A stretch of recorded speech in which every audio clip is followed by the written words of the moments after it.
Audacity is an amazing program. It has all the functionality you could really ever need within a recording program. The only one I would actually, and it is just made a free version of it, is called Pro Tools. It is a legitimate in-studio sound processing system. And Pro Tools, the free version, it's still pretty solid for a lot of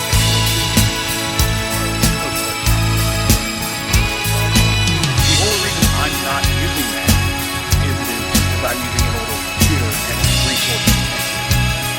Shut me down.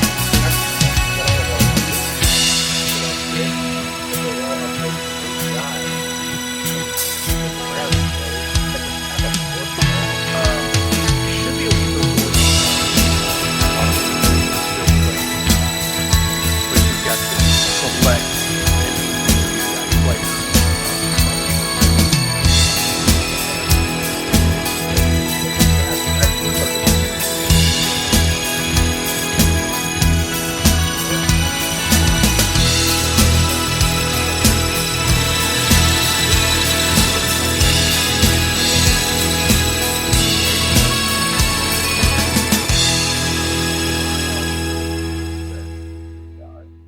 The names are in here: Bernie Peanut, Leroy King, Paul Comet, Baby Monkey, Joe Monkey. When you start using Audacity sucks your battery. You think the more they improve technology, the more energy efficient they can make it. Yeah. They are. They just can't do the batteries a whole lot bigger. If I'm gonna, because it just gave me a warning before I tried to save it. Yeah, how'd you try to save it?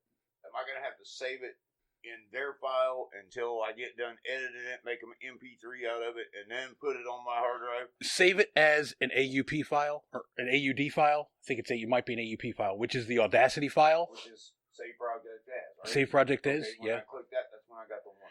That's okay. Now, that is because it's not an audio file. That's what it says. So you can't open it in other programs. Okay. So save it. Still be in, It'll still be an Audacity file. So hit OK. Hit OK. So then after I edit this, I can delete this after I turn it into an MP3 and put it on the other hard drive.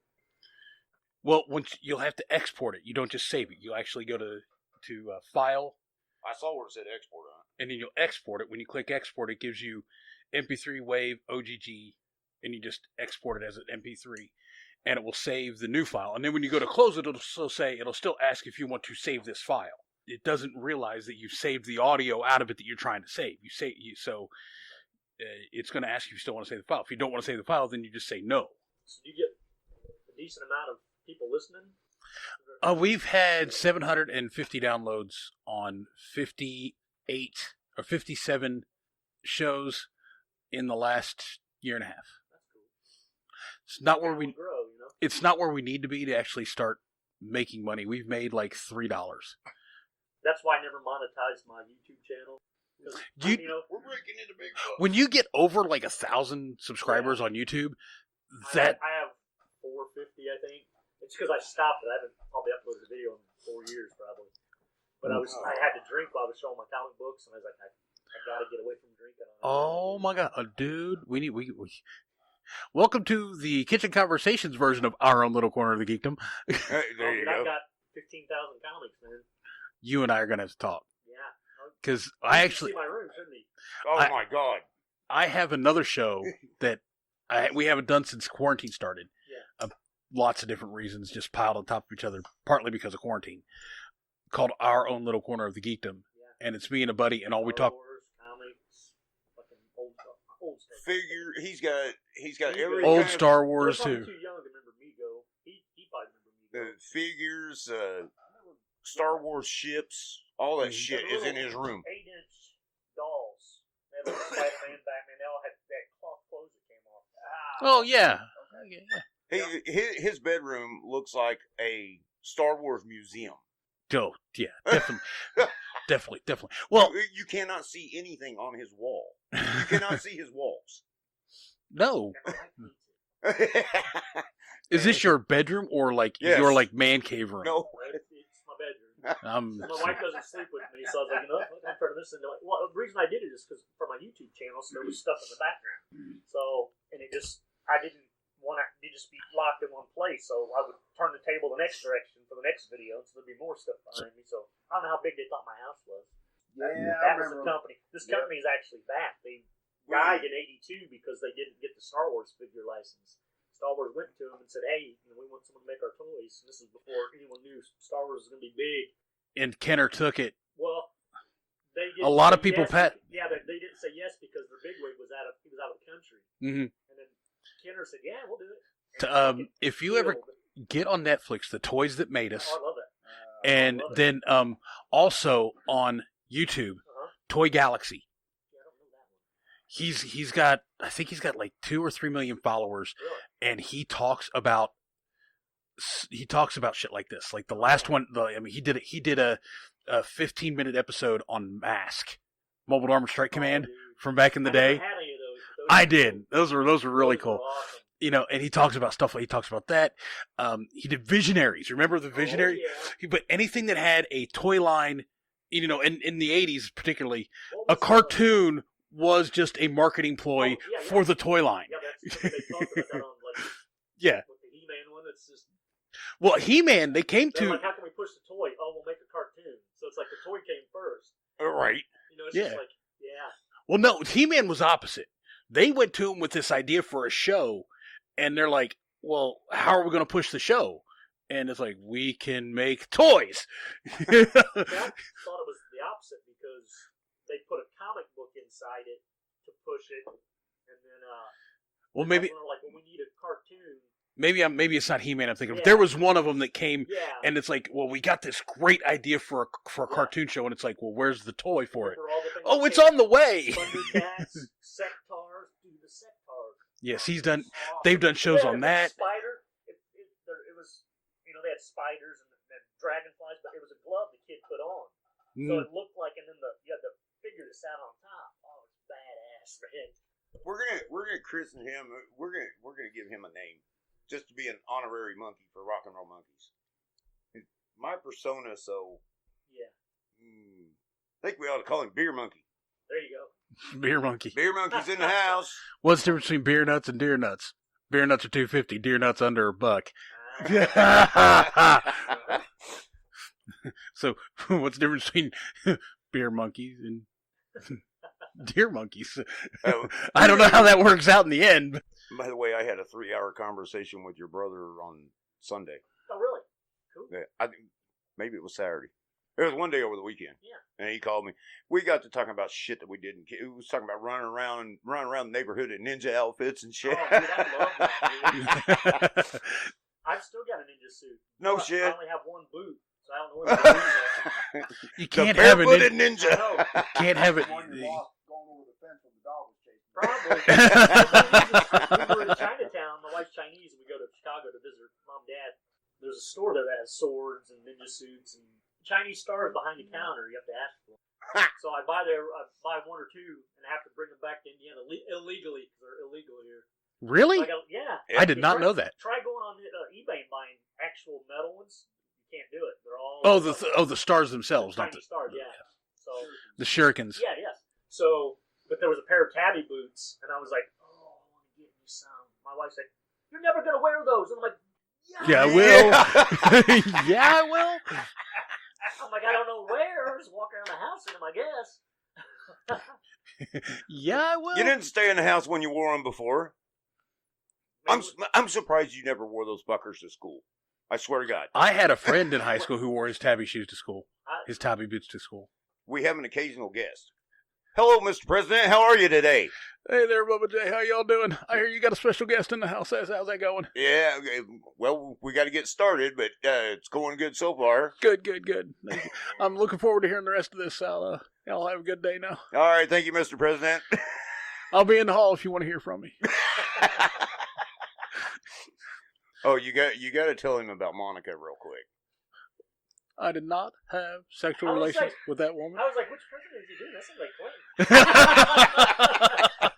Clinton. Yeah. The couple weeks ago we were doing this. Oh my I lost the episode. Oh. It was the episode where I was sitting there and I was saying, I wish I could do Trump. And all of a sudden I came out and it was fucking Kennedy. Stop, Mr. Mr. President. It was Kennedy. It's like, oh my God, that was so great. And I wish and I had a saving issue and it didn't save as an Audacity file and I couldn't figure out how to get it back. And then I couldn't recover it once I figured it out. And it's like, are you fucking kidding me? Oh man, that was so much fun. That was a lot of fun. That was like 3 hours and 30 minutes of recording. That was killer. And that was because I went through 3 different presidents that day. That's some of the shit we do when we do politics. We have we have President Clinton call all the time. That's funny. And he's usually talking about boobs. That's one of my favorite subjects. Well, Star Wars, women. Excuse me. Let me just point out something here. Let me just touch on one thing real quick. First of all, I'm talking about how easy Kamala Harris is. Oh, God. She worked her way to the top the old-fashioned way. She blew everybody for it. She slept with the boss. Her knees were a bright red for about 25 years. I'm not entirely sure she's done that for Joe Biden, but I'm fairly certain she did that for somebody in his campaign to get her nomination. That's all I got to say about that. I plan on targeting her next. It's just all meant in good fun. I mean, that's what this show's about. And the concept of this show was we sit in this kitchen, we bitch. We're 2 dudes sitting in a kitchen bitching on a regular basis. Why not record it and let the world hear about it? And today we're 4 dudes sitting in the kitchen bitching. Today we're 4 dudes sitting in the kitchen bitching. All right. Hello, everybody. Welcome to another episode of Kitchen Conversations. This is Crashdown. Bubba J. We have Uncle Mark and a new guest. We have an old friend of Bubba J's from back in their high school days. They were in a garage band together called Froth. From, what were the years on that? 89 to 91. But the roots go back further than that. We'll get into that, but Todd is here with us, and drummer. He was the drummer and kind of like the front man, not necessarily like the lead singer, but the kind of the. Remember how in Queensryche they had the lead singer who never said a word in an interview? It was always like the lead guitarist who was really the front man because he was the one who could actually talk to people. Same kind of situation with Todd here in Froth and from back in the day. So go ahead and tell us a little bit about yourself. Grew up on the same street as Bubba J. So that only makes you 112. Yeah. Well, not yet. We're working on that. 111 and a half. Okay. Yeah, this was the best neighborhood to grow up in, and at some point, well, because of Kiss, I would say Kiss is the reason that we gravitated towards music. Jay there, it's got other influences that did it, but we had that commonality with Kiss. We would set up on his back porch and play the records and pretend we were playing and have lip syncing concerts. Yeah, and just the neighbors in their houses would come out and look at us like, all night and party every day. Kiss was one of my favorite bands in the late 70s, early 80s myself. I mean, I'm a few years younger than you guys. Yeah, I'm 46. You're 48 now, right? Yeah. 49? For about another 20 days. You're 49 or 48 for another 20 days? 49. You're 49 for another 20 days? You're Uh-huh. 3.5 years older than me? Shit. Yeah, I turned 50 next month. And you're the same age? 50 already. You're 50, but so basically the same age. Yeah. So, I'm a few years younger than you guys, so, but still, Kiss, I thought Kiss was one of the, and it was the face paint and the first album I remember getting at Christmas was Kiss Destroyer, was an old vinyl 33 of Kiss Destroyer. I got that and the Monkees at the same time. Oh, wow. The Monkees' greatest hits on 33 on vinyl. So, I have very eclectic taste in music. Kiss was Beth and Detroit Rock City, some of the coolest songs from. I played that song more than I played any other song in my entire life. Oh yeah. But give you a little bit of idea of the way we came about. His house was just like right up the street from here. I'd grab my guitar and I'd go to his house. We'd jam on Kiss, Motley Crue, Poison. Then when it was time to come home, you talk about having your vinyl records. I have, and people actually want to steal this record from me. I have an original 33 record of Johnny Cash live at Folsom Prison. And Okay. everybody wants it. So, Everybody should. That's a classic. but dude. every time I go up to his house and rock and roll, I just go into my bedroom, close my door, and behind closed doors, it was me and Hank and George. I never told my friends I did this. Yeah, he was closet country. Yeah. But looking back, we wouldn't have cared. But it's just like, he had to hide that. We were rock and roll, and he was. Well, in all honesty, in the 80s, Yeah. you couldn't be country and cool at the same time.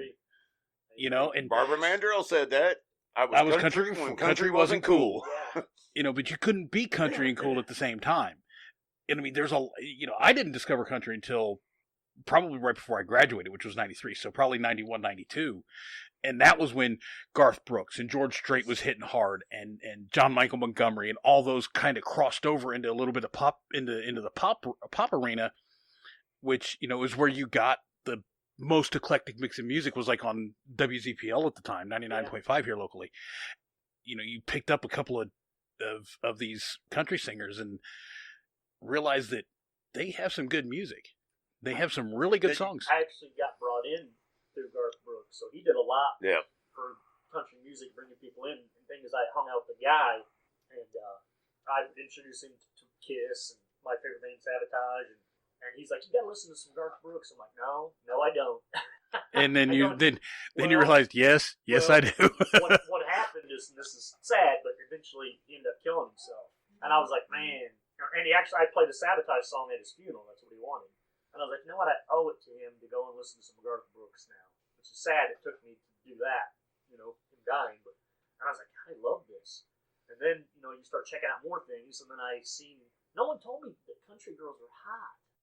Oh, hell yeah. Yes. Hey. I'm just shallow enough that was all it would have taken. Now I'm telling you right Reba now. McEntire in 94 was like the sexiest woman on anywhere. We know how to breed them women in the South now. I'm telling you. And I would breed with all of them. Agreed. So we'll get a little bit more with Todd here in a little bit. Get our regular bullshit out of the way. It is Wednesday, November the 24th. Oh my God. That means tomorrow's Thanksgiving, isn't it? Gobble gobble. Fuck. Like real Thanksgiving, not your Thanksgiving. 6 one, half a dozen the other. I mean, yeah, you're still you'll get both kinds of turkey. Oh yeah, I'm gonna have edible turkey and liquid turkey. See, You'll get both every other Thursday around here, it's Thanksgiving year round. Yeah. So, but tomorrow is like tomorrow's the double package. Tomorrow is the total package Thanksgiving, not just turkey, but turkey and gravy and stuffing and mashed taters and. I ain't never tried to pour wild turkey over my mashed taters. That's not advisable. Make them a little soupy. What the hell do you think gravy does to them? But gravy's thick. It keeps them kind of thick. I wonder if you're making gravy, I wonder if you can put a little bit of wild turkey in The there. only issue... I cook with it all the time. The only issue with actually putting wild turkey in a gravy, it would cook off the alcohol. But still. The flavor would be there. Yeah, because I make bourbon fried green beans out of wild turkey. I need to get some whiskey, some bourbon, because I started doing that too. Yeah. Mom likes that. Years ago, we made chili with some whiskey in it, and apparently we didn't cook it all off because we took some to work. And He was all fucked up. Wow, it's the best chili ever. And I made homemade crab and shrimp meat gumbo and put wild turkey in it. Uncle Mark, he brags on my gumbo now. I gotta try. His gumbo's not do you too like bad. seafood? I love the seafood. SEA, not SEE. Yeah, it's small. I can't eat lobster if it looks like the bug, but if the meat's off of it. Oh no, I take crab legs. I can't break the crab leg and eat that. Well, the crab that I put in it is already shredded. It comes out of a can. Oh, I eat the hell out of it. And then my shrimp, I just get one of the packages of raw shrimp that's been deveined and deterred, and chop them up in little chunks and throw them in there. So you can't actually. All it does, it looks like a little white chunk of meat. So, It's just like getting shrimp fried rice from a Chinese restaurant. pretty much. There we go. I can do shrimp. Like if you give me go to a seafood joint, not a seafood joint, but go to the meat counter at the grocery store and get shrimp and then dump them and boil them off and shell them. I can do that, but I don't like crab legs. Lobster, if I can get a lobster tail is cool so long as it's already split and I just got to reach in and grab the meat. Yep. That I can do that. But and keep the head away from me. I don't want his beady eyes looking at me while I'm trying to eat dinner. Isn't that creepy? Oh, trust me, I got stories when I went to China. Every bit of your food looks at you. Some of it even tries to run from you. Yeah. I got a Far Side book, big one like this. One of the cartoons in it. You see this guy sitting in a restaurant eating frog legs. And he's sitting there getting ready to bite down a frog leg, and then you see the kitchen doors open, and this frog's coming out in a wheelchair with no legs, staring at him like,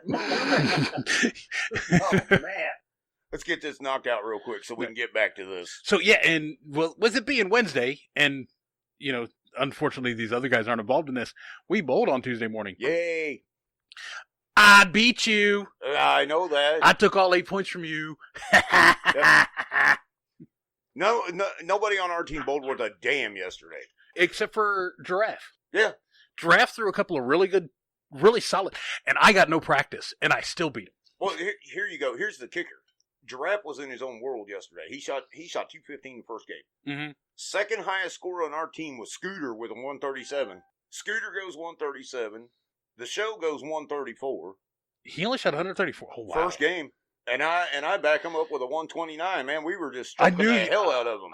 I did not think you bowled that bad. I mean, you scored horribly, but I don't think you threw the ball badly at all. I was pulling the shit out of it the first game. I didn't keep the ball to the right till the 7th frame.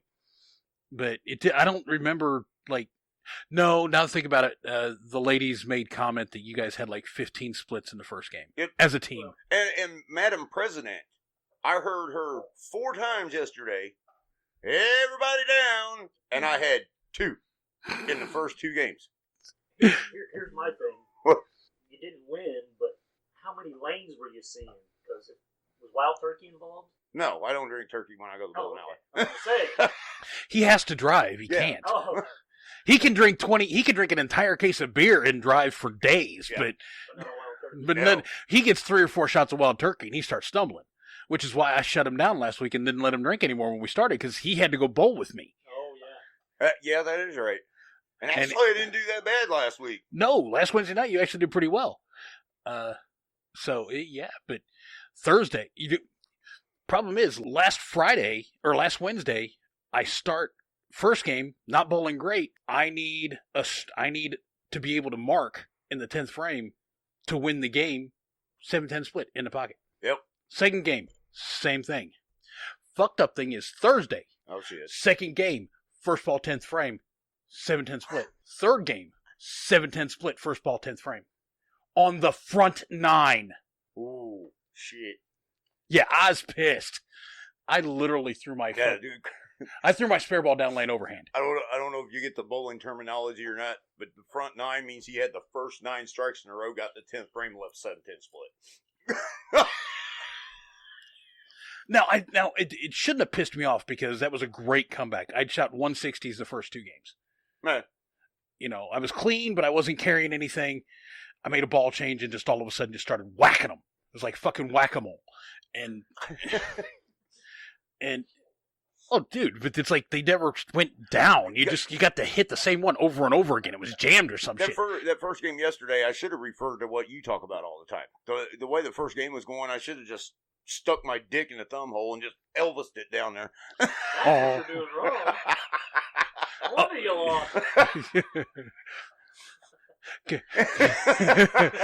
A few weeks ago, the guy that I usually, the regular member of the team, he was new to the Wednesday Night League. I was bowling really badly. Really, really badly. So I said, fuck, I'm about ready to stick my dick in a thumb hole and swing it down there. And his girl was with him, and she started laughing. So to just top it off, I turned around and said, and it would fit! So, but, no, yeah. You don't need a bowler tonight, do you? No, because I'm not bowling either. Oh, okay, because I'm baking pies tonight. No, What? What's the grin for? That is not a euphemism. Yeah. I help my wife in the kitchen. Which surprises me because she doesn't let anybody in the kitchen. Yeah, she's a professional cook. That's what she does for a living.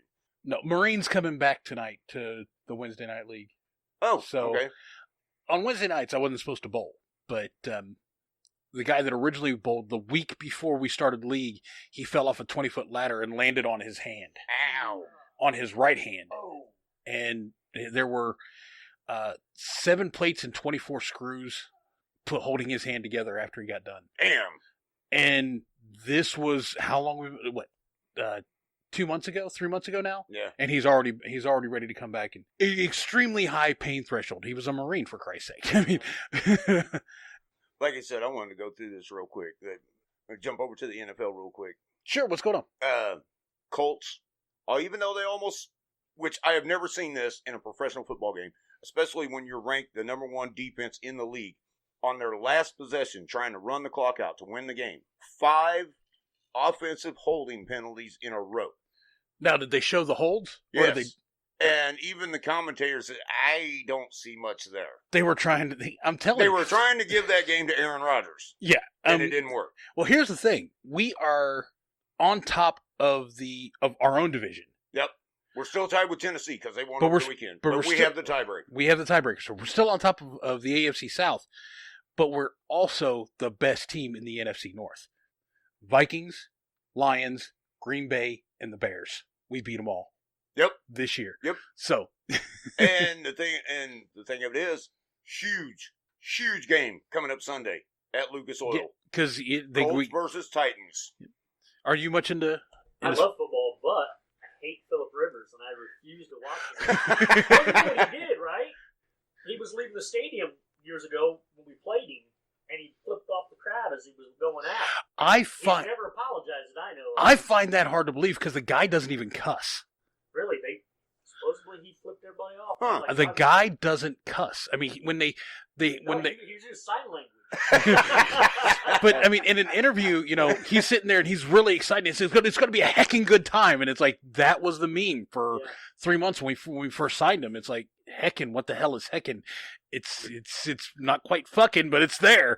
The only other game that I really wanted to touch base with, well, I'll just put this out there, and that's all that needs to be said. Steelers 10-0. Jesus. Well, they played fucking Jacksonville. Well, yeah, I mean, that's like beating a dead fucking horse. But of course, the Colts couldn't beat him. How about them Jets? Oh, yeah. 0-10. Way to go, New York. I'm Dude. killed in my fantasy football league, and I'm doing better than they are. they are tanking. You cannot deny that they are tanking for somebody next year. And in primetime football, this is his 3rd game. Tom Brady has not won a primetime game this year. The Rams beat him Monday night. It was fucking beautiful. I don't think it's Tom Brady. I think it's the team. I don't think they're ready for big screen primetime teams. Because, I mean, the last time they were any good on primetime was the year the Colts came back and waxed them on that Monday night game. Yep. That season was the last time they actually showed up and did anything in primetime. Now, granted, we have much more primetime now than we did back then, as far as games being played in primetime. But anytime I see Tom Brady lose, it just makes me smile. That's the funny thing is, I so badly wanted him to go down there and just look stupid and be like, "Look, see, it's ha," and then we retire. Please retire. But you know what happens? We do automatic picks for our fantasy football. Who do I get? Oh my God, Tom Brady. So I was like, now I'm torn between, do I root for him? But anyways, he's not been doing much for me. So I got Matt Ryan too, so I've been putting Matt Ryan in more. Yeah. well, he doesn't get the win or the loss based on what the team does. Yeah. Because Atlanta is garbage. The defense gets points in for a win or a loss, right? In fantasy football. Or does it depend on the league that you're in? I think different leagues can be set different, but it's like each defense can get you points. It's not just about the team winning. That would be more like I can't remember what that's called. Where you just root for the team to win, and these are all broken down to you put in so many wide receivers, put in so many running backs. Yeah, but I mean, the win or the loss goes for or against the points that you gain from your defense that you play, that you start in your fantasy league, is what I'm saying. Yeah. I mean, it might not be the only points, but the only time I ever played a fantasy league, that's how it was. You picked your defenses, and whichever defense you played, you wanted that team to win because they got a point for that win. Yeah. I never did understand how to do it. That's why I never got in. I don't like fantasy football. The cool. Really? Oh, yeah. The only thing I thought was great about fantasy football was the year Andrew Luck retired, and O.J. Simpson was like, Andrew Luck, what the hell, brother? Yeah. You couldn't have done this a week ago? And it's like, it's almost like, really? OJ, who cares what you think? You're like the Harvey Weinstein of the NFL, man. Nobody cares about you, bro. You know what surprises me, though? I mean, as long as we've known each other, when we were growing up, sports was the last thing on this guy's Oh, mind. yeah. Well, you couldn't be, I was considered a hood. The metal guys were hoods. You can't like sports and be a hood. Burnouts. Yeah, so it's like a lot of judgment. Then why in the hell did you accept me into the group? Because I was in the damn marching band of all things. I don't know. Didn't you pay me? I remember, right? No. I think you're behind on a few payments, actually. No, you made up for that the day across the street. He still resentful for that. I don't remember it. Supposedly I cock blocked him, and I don't remember. And then one night I was trying to get the cock in place on this girl, and just no, I don't know what happened with that, but I don't think it happened. There's this saying that he's got. It's called a grudge that he holds against everybody. You were going to revoke my card because I was getting some. Oh, that's right. We were all part of the loser club. And we actually made cards that had a picture of an ostrich with his head in the ground. And not only were we such losers, because no one could get girlfriends, we didn't write loser club on there. We wrote looser club. Remember the Looser Club, membership has no privileges, and if you got a girlfriend, you got your card revoked. I wasn't going to get a girlfriend, I was just going to get a piece of ass. And still more than anybody else in the group was getting, apparently. I met the king. I met a guy But was he a member of the club? Probably not, because he was in the league back then. Unless you count yourself.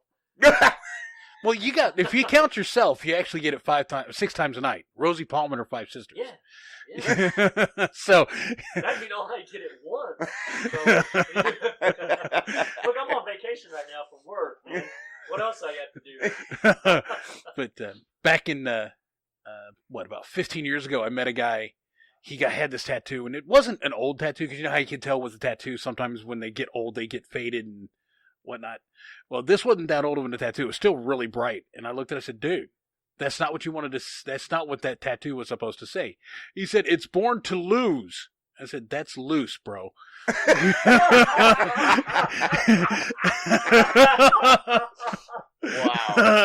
Hope we didn't go to prison with that.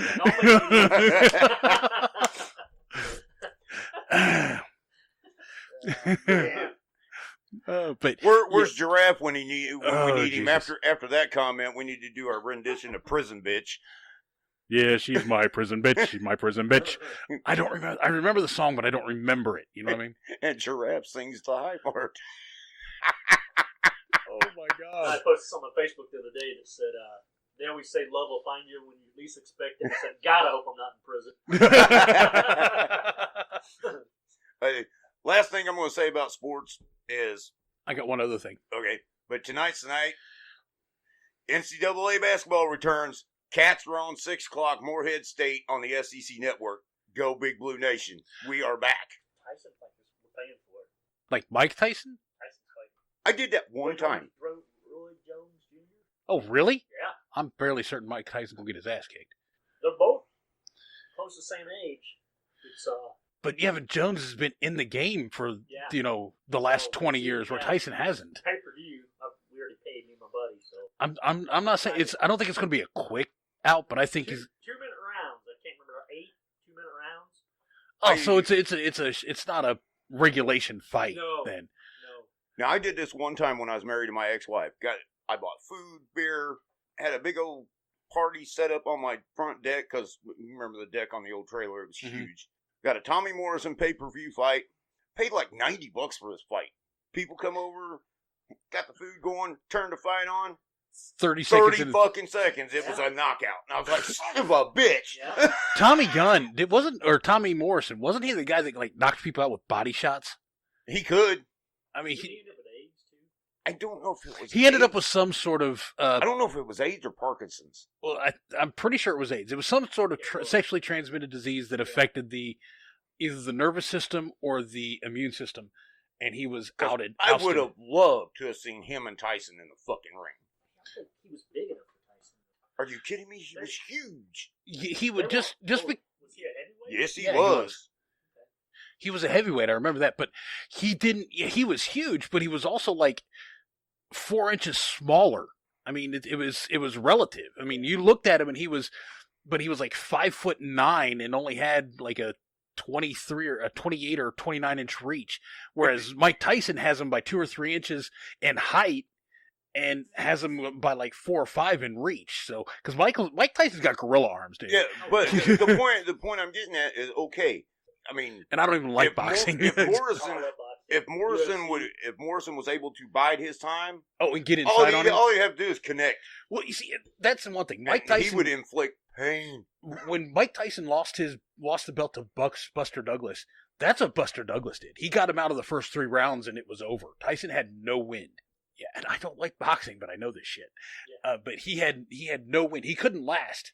3 rounds was his limit, and whoever scouted Tyson knew this well enough to keep Buster Douglas. Just all you got to do is stay outside of his reach that long. And Buster Douglas had reach on him by like 4 or 5. Buster Douglas had long arms and was like 6 inches taller than Mike Tyson. It was an interesting fight. The one last thing I want to say about football is Nick Saban has been confirmed diagnosed COVID-19, will not be on the field this weekend. Oh. Yeah, you notice I kind of didn't say much about college football. I don't know. And the thing of it is, Kentucky had 11 of their starters on both sides of the ball that didn't even dress because of Coronavirus. Yeah. Coronavirus! There you go. He hasn't said that today. But because of COVID protocols. Mm. But I got to give Mark Stoops credit. He said, this is the team I've got that's going up against the number 1 team in the country. He said, just because we don't have these players don't mean that we cannot go out there and perform. But There's still we a are second talking stringer. about Alabama. Yeah. And then, of course, I was hoping to God that IU would beat Ohio State this weekend, but that didn't They happen. almost did, though. I know it. But They almost almost is only did. good in horseshoes and hand grenades. Dude, I don't think they deserve to be knocked down 3 spots. They went from 9 to 12. Really? Yeah. I don't think they deserve to be knocked down 3 spots.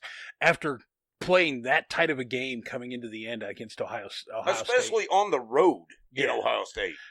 Some other team, there's Northwestern, I think. No. There's a Big Ten team that's not going to be able to play this weekend because of COVID protocols. The whole team's now being in quarantine. All Northwestern has to do is in one of their last 3 games, and they have a guaranteed bid to the Big Ten title game. I gotta stand up for a second. I had a heart attack in 2013. Yeah, he said that. When we got to talking to the doctor, he's like, okay.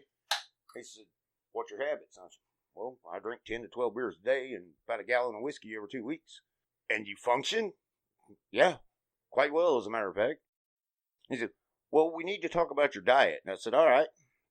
He said, have you ever thought about trying the low-fat turkey bacon? And I said, have you ever tried to kiss both sides of my ass? Turkey and bacon should not be in the same sentence. Turkey bacon's actually pretty good. Oh, It is actually good. well, yeah, knock yourself but out. not as a replacement. No. Yeah. I would if I were actually going to do turkey bacon, it would be for a low fat meal that I'm focused on as a garnish of some type, not as part of like the actual meal. Like if we were doing bacon wrapped tater tots, I would use turkey bacon in the bacon wrapped tater tots. Are you kidding me? I cook everything in fucking bacon grease. I'm surprised this guy can move. I'm not bullshitting. You take in so much grease, your arteries should be so fucking hard, you can't move because you are just that fucking stiff. Yeah, you see that little silver tub over there by the microwave? That's bacon grease. Well, I can't find it in Indiana anywhere. Otherwise, underneath the kitchen sink, there'd be a 5-gallon bucket of lard. You can still find lard. Where? I don't know. Ask my dad. Brady used to have. They used to have little bitty lard buckets about that big. Yeah, you can't find that. You can't find big gallon buckets, but you can find little, like Crisco-sized buckets of lard. Yeah, because I want to wake up every morning and have me a big cup and hot steaming cup of pig fat. You know, actually, you know where you can find lard really easily? Alaska. A staple of an Arctic explorer is high concentrations of fat because the body uses so much energy to keep itself warm. Lard, That butter. makes sense. It's called pemmican, but you put lard and butter into a cup and you boil it down and you drink it. And it's just straight fat into the system that gives you that burst of energy and keeps you warm, so you don't catch hypothermia while you're out there. Sounds like a plan. I'm going to tell you this: it tastes like shit. Yeah, I can tell you. They showed this like on America's Funniest Videos, something along that line. I don't know what state this was. I just know it looked like it was farther north, a lot of pine trees and everything. This guy comes home from work. He's got a Ford pickup with a lift kit on, 4-wheel drive, big off-road tires because of the terrain they live in and everything. I imagine they probably did a lot of hunting stuff. He pulls up his driveway and there's a bull moose grazing in his front yard with an 8-foot rack. And this guy's buddy's sitting Mount there. up. This guy turns to his buddy and he goes, "Hey, watch this. I'm going to chase this moose out of the yard." And he pulls up and he goes, "Whomp," hit the truck on that moose over his head, charged the truck. And Oh, stuck shit. that thing on his roof. He had grass and stuff flying out from under that thing. Then the moose stopped and goes, "Yeah." I think that was in Wyoming. Because I remember seeing that. I didn't see it on America's Funniest Home Videos, but I did see it somewhere, and I think it was Wyoming. Oh. It was some. I don't want to say undeveloped, but it not. It wasn't an eastern state. It was either a western or it was a northwestern state. I'm pretty sure. Yeah, boy. But yeah. I got my youngest sister. She lived in Massachusetts for a few years, and some of her friends one time they said, "Hey, let's go out and see if we can see any moose on some of these back roads around here." "Oh, sure." So they get in the car and they're just easing down this road, and whoever's driving stopped it. Said, "Don't anybody move." And there was a bull moose standing about 20 feet from them. They're going, "No." Yeah. I'll tell you what, Bubba. Let's get into this. We've got Brother Todd in the house, drummer of Froth. Welcome to the show, Mr. Todd. Hello. How are you?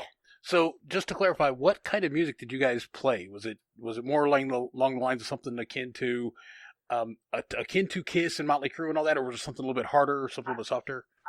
Drumming wise, I was playing Kiss and Motley Crue. Those guys were all huge Metallica guys. Okay, My something. drums weren't coming off like that, so It was kind of a blend, yeah, it was a blend, and it worked.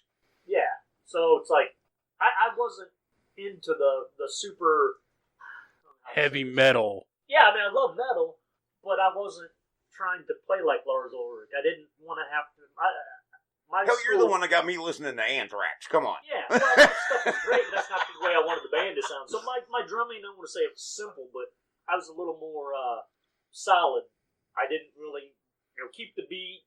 I don't know, the drumming style like Lars Ulrich, and it's just, he's always busy. Neil Peart, great drummer, but it's just, that never really interested me. I was the guy, because of Motley Crue and Kiss, that played kind of simple, but looked cool doing it. Yep. So I had all the spinning down.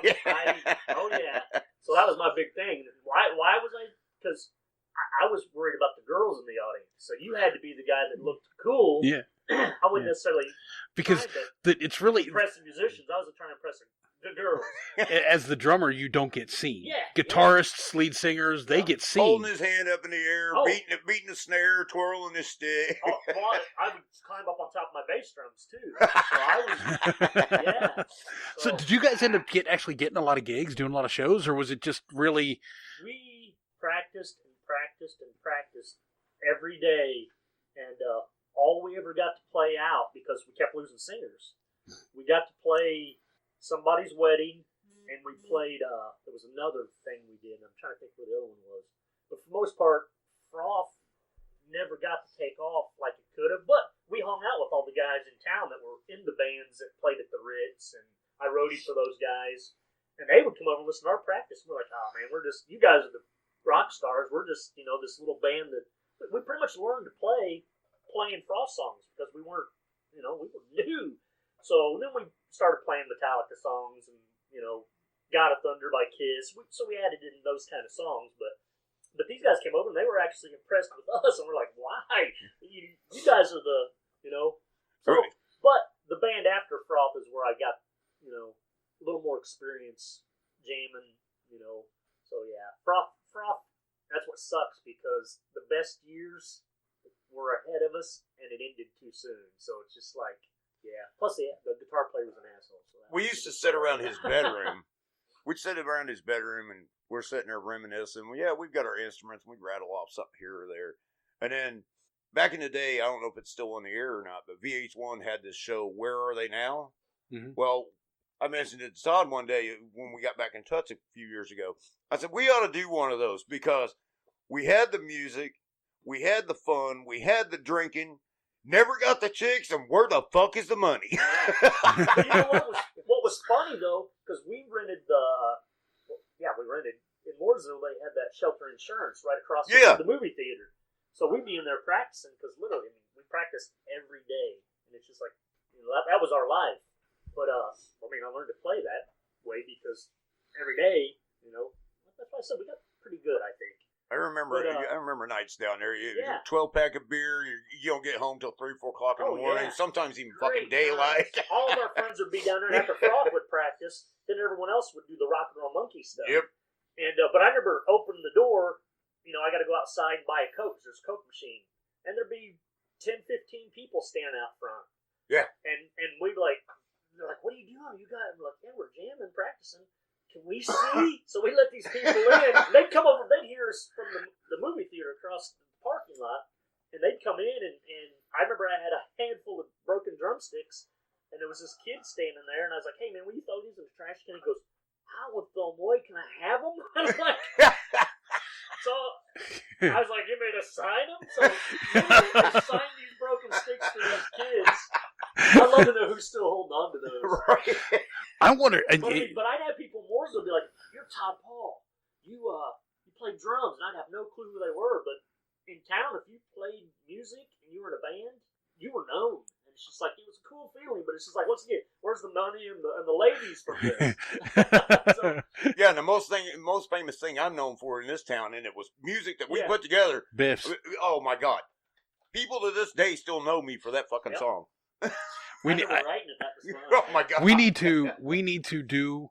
I've been saying this forever because we have a YouTube channel, Aztec Multimedia, on YouTube. If I remember, I'll put the link when I actually upload this in the description of the podcast. I would love to get some of the videos of him doing music, getting biffs, getting some of the other things. He used to do regular Facebook uploads of videos of him, with his cowboy hat and his sunglasses, and really, I didn't even realize that you'd seen him. Yeah. And I would love to get those videos and put them on the YouTube channel, and just so people can see. I'll talk a little bit more, but I would love to have videos because this is all part of a group called Aztec Multimedia, and it's my company that it's just pulling in different multimedia and different things, and I would love to talk to you about maybe making some videos for us to put up on the YouTube channel also. I mean, that'd be awesome.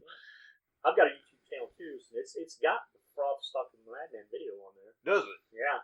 The only thing is, the only part that we're playing Stalk the Madman in that whole video is just he recorded him from the guitar neck down playing the intro.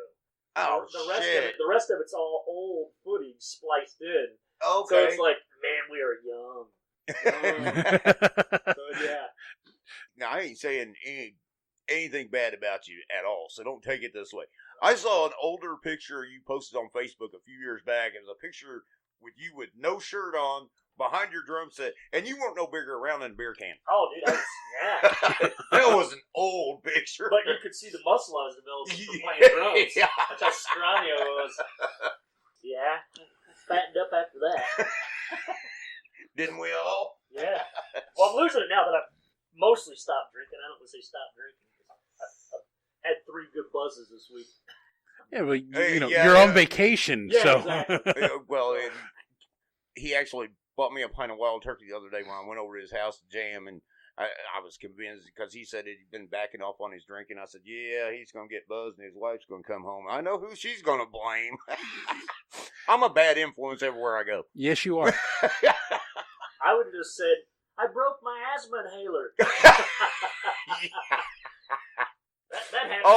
Oh no! You got to tell the story because he don't know this whole story. No, I don't know this story. So my mom, Froth, actually wrote a song about my mom called Hell Goddess.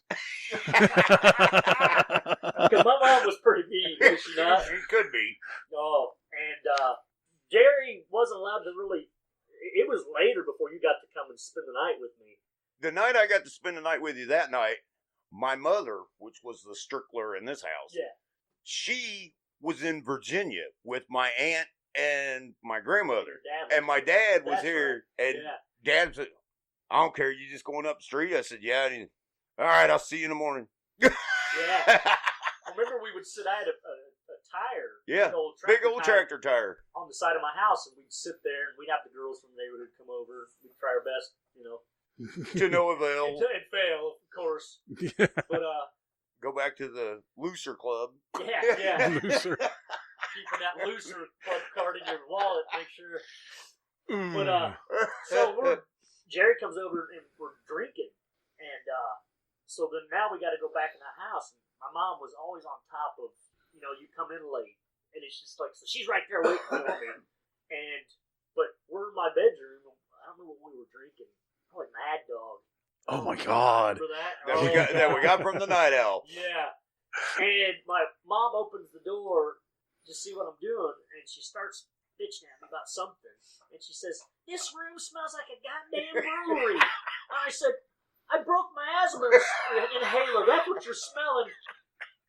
And she wasn't buying it. No. But I remember another time I had Roy. I was talking about Roy earlier, and Roy had come over and spent the night, and she'd opened the door and was bitching at us.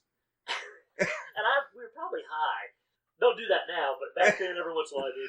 And literally, while she was talking to me, I'd go like this. Like blowing my hair back. We might have been tripping on acid. We just busted out laughing, and she just slammed the door. My mom doesn't like me. Well, think about it. Remember, now his bedroom, when he lived up the road, doesn't look anything like his bedroom now with all of his Star Wars stuff. Oh, no. It was floor to ceiling, and the ceiling covered. It was all centerfolds. No, but the walls were metal. It was beautiful. But then the ceiling was... Yeah, you just look up and you're like, oh, I'm in heaven. Yeah, the centerfolds were on the ceiling. Like my mom wasn't going to see that. Heaven isn't so far away. No. Think about it every day. Yeah. I guess nobody caught the Warrant reference there. No, evidently not. No, I get it. Too far away. Yeah, there was some cherry pie. The band that single-handedly destroyed hair metal. I would think so. Then the Winger. Oh yeah, even though Winger only had 2 hits. Yeah. 17 and I forget what the other one was. Madeline. Maybe. I think they had a third one though. Madeline. She's only 17. There was another one. I'm trying to think what that was. I used to have their only album. Oh, I hated them. I liked them. My thing is I didn't like them because once again that was a different time, and your metal guys had to look cool. No, they were very pretty. Well, but the drummer played and he's smiling the whole time. Like, you can't smile. Smile. See, so it's like that. And Rod Morgenstein's a hell of a drummer, but it's just like that bothered me. All my drummers wasp. These, smiling when he's playing. So I do the scowl. I'm the angry drummer when I'm playing. It was about the looks, but I just could not get behind it. Quit smiling. Yeah, you did the Tommy Lee was probably the most photogenic drummer of all time, though. Yeah, that dude always looked good on camera. Oh yeah, that's where I got my love for the whole flashy spinning the sticks, and I could spin with both hands. We could do the Smoke in the Boys Room where you go down the drums, and I could throw it up, catch it. Been trying to relearn all that stuff. It doesn't quite come back as easy. But we practiced that stuff day and night. Me and Charlie Smith would sit in my house, or sit at the Shelter Insurance, and we'd sit there and do it timed together. He'd be on his drum set across the room. Yeah. Oh, to be young. Yeah, our reflexes aren't quite like they used to be. No. Now I sit in my His- drum set, my back hurts. I need an orthopedic drum stool. Yeah. Well, see, I still have a tape. I don't know how we came up with the deal, but you gave it to me, and you Herpes? no That too. a tape. Oh. Yeah, I apologize for herpes. I still have the striper tape that you gave me years ago. Man. Striper? Even though I wasn't religious, man. Oh, once again, drummer that looks cool. And the you know? music was great. Oh, the music. They had good lyrics. Yeah. But what I'd always do is I'd always pretend, because they were singing about God, but Right. always, in my head, they were singing to a girl. That's how I would. Well, in all honesty, it would work. Yeah. Trust me. Because as teenagers, aren't girls our gods? That's the only Well, thing we're Hey, devoted to. 50 girls are still gods. Right. And then I thought my mother was going to shit because you introduced me to a new person, and I still have that tape too. I got into my bedroom after I'd been at your house, and I turned my stereo on. I popped that tape in there. Next thing you know, what's blaring out my bedroom door is Alice Cooper.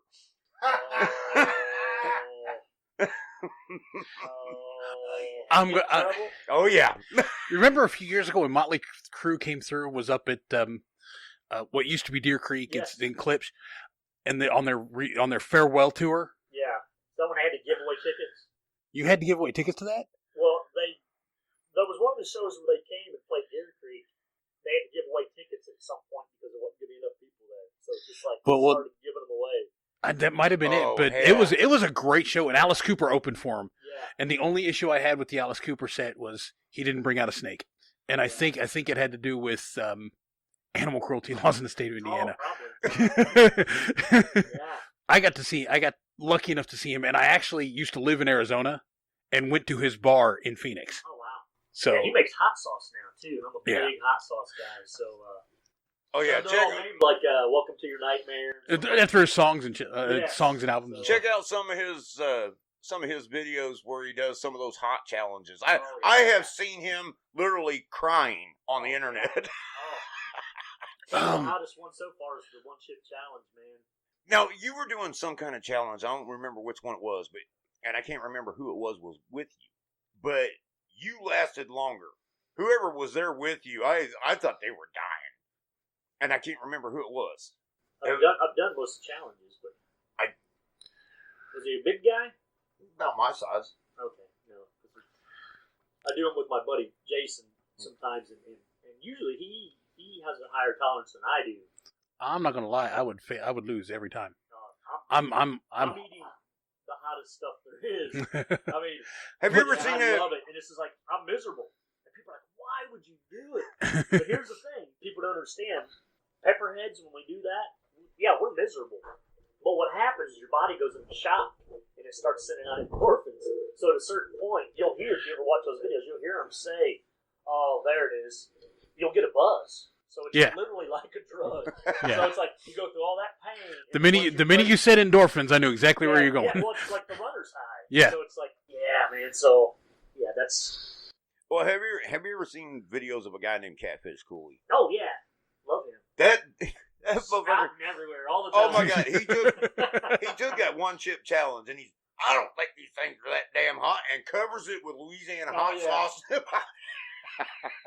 I can't stand Louisiana hot sauce. Oh I my can't God. either hate it. To me, it just tastes like vinegar. Yeah. There's no heat in it to me. It's not that there's no heat. It's just it tastes like vinegar. There's Yeah. no other flavor to it. Yep, exactly. This guy swears by it. Thinks it's the best thing since sliced fucking bread. I put it in my. How about I get you some real hot sauce? Well, I can't go super spicy because if I do, my wife can't eat Well, it's not for her. It's for you. it. Yeah, but I Don't put. don't cook the food with it like they say. That's what I always say. They put 2 drops into a pot of chili. Hell, I'm making my own bowl of chili, and I'm putting. So I ruin the pot for everybody else. And I'll light cook it the up. pot and then I'll put the 2 drops in my bowl. And if that's not enough, I have breakfast, dinner, lunch. I have my bottle of hot sauce there, and I'll put a big old glob, and I dip my food in as I'm eating. So there's not a meal I don't eat that I don't have. Do you like cayenne pepper? I mean, to me, that's not hot. I mean, it can be, but I can eat jalapenos sometimes. Be like, woo, that's a spicy meatball. yeah. Fresh jalapenos can be, but I'm so far past Yeah. So, I've done Pepper X. Pepper X. Oh shit. The one right now, I don't think it's officially recognized as the hottest one yet, but it's the hottest one. Is that the one where they come up with like ghost peppers and shit like that? Yeah. There's this guy named Smoking Ed Curry. He's been crossbreeding peppers, and yeah, man, to me, peppers are so rock and roll. So Now, you haven't actually met my wife, have you? Nope. You'll get to. My wife, she's fucking amazing. She's an absolute fucking nymphomaniac. She's 55 years old. I mean, she's just cool as hell. I'm sitting on the beach looking at bikinis, and she'll slap me on the shoulder and says, "Did you see that nowhere?" I love that kind of She'll point them out to me. I've tried to talk my wife into one. Yeah. Into it. Oh. I got mine. You said you said she's Chinese. That has a little bit to do with it. Yeah. The heritage the way she was raised. When her parents, when we first brought them here, we couldn't even have sex unless her parents were in bed and we did it in the closet. She didn't want them to hear, and it's just like, now we don't have sex because my daughter's 13 and she's afraid she's gonna hear it. I'm like, she's asleep. It's like, Okay, it's like, okay. It's honey. She's 13. She Yeah. probably knows more about it than we do at this point. Oh, it's just that when we grew up, we would be like, your friends would go in the bedroom, you'd have the serious camera, like, dude, turn to the bra section. And I was like, oh my god, you can almost see nipples through that bra. So it's like, now they're like, look, Pornhub. I found donkey porn. It's- They're a completely different world for them right now, you know? Pornhub and the internet is a motherfucker. I'm telling you. Yeah. By the way, fantasty.cc. Fantastic without the C. Yeah. .cc. I look at that stuff. I mean, like right now, I'm not. Or Tumblr. Find all kinds of kinky shit on Tumblr. Dude, I've been enjoying Reddit. Reddit's got some really cute girls on there. Reddit's a little bit too. It's too busy. There's too much. It's too much like TV tropes. You can get lost in the hole of Reddit really, really There's some quick. girls I've wanted to get lost in. I've seen. Oh yeah, I'm not saying. Whitney, Wisconsin. I still want to fuck Whitney, Wisconsin. I don't know if you've seen her. Oh, is that the one? Oh, that's She the, used to do her dog all the time. I was gonna say I didn't know if I wanted to say that. I don't give a shit. She drinks dog peas and Oh. skin. She This drinks girl's dog. a little cutie. She really is. Oh, I've shown her to you, dude. Yes. But she has a YouTube video where she talks about top 10 reasons why you should fuck your dog. And it's real. It's the one. The only two videos. She only has 2 YouTube videos up on her channel. Now I follow the channel. Is that what, yeah, she's a cutie. She's actually now. She's 21. She's even got even cuter, but it's just like I can't get past the. It's a dog food. I'm not, dude. Would I've There's actually. a video of her on porn sites. She's like at McDonald's. Yeah, and her best friend is eating her out. Oh, that's yeah. I might have looked at that video a few times. well, you talk about having sex with kids. Not me. No, With kids in the house. With kids in the house, Oh, not I was having. like, what the hell are you saying? You gotta be careful nowadays. The way you Phrase your shit Yeah. right. But there was a night, and my wife's not a very quiet person. Yeah. Our daughter was asleep, so we didn't think nothing about it. You talk about a fucking mood killer. I get a knock Oh. at the bedroom door. Why is mommy crying? And I was like, oh shit.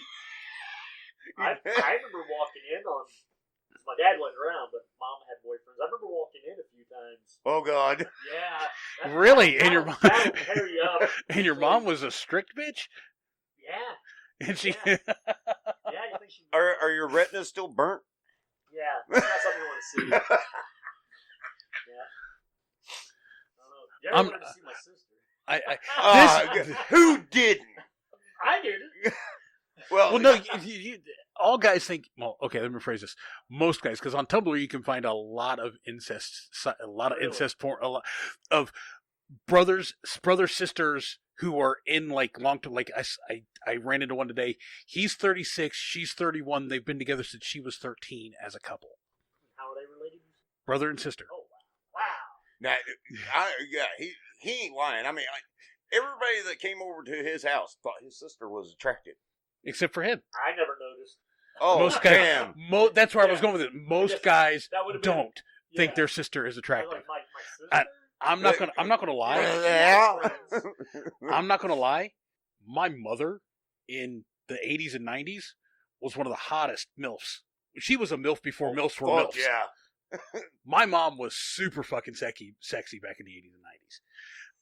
And Oh, he did? this guy had such a hard on for my mother when he was in his late teens, early 20s. And I'm not gonna lie to you. If she would have ever said yes, I would have been all over that like ugly on ape. So, edit. Join the army and mark things. Censor. Join the army and mark stuff. But See, we'll get on these conversations. Yeah. And then, I kind of liked it as free flow. yeah, but some of it we'll keep and some of it we won't. Yeah. Because we have been known to go overboard a little bit. Since we're still in the... That's my middle name. Well, we were in the cutting stage one day, and I didn't know he was going to cut it until after I said it, because he said I kind of went overboard. I said, I wonder who's got the bigger dick, Barack or Michelle? He's, oh no, we're taking that out. we're going to cut that out. But then, just a few weeks ago, I quoted, Don Lemon said, who would ever say that Melania Trump is more attractive than Michelle Obama? Michelle Obama's a beautiful woman. Well, of course, you're gay. You're going to like the dude.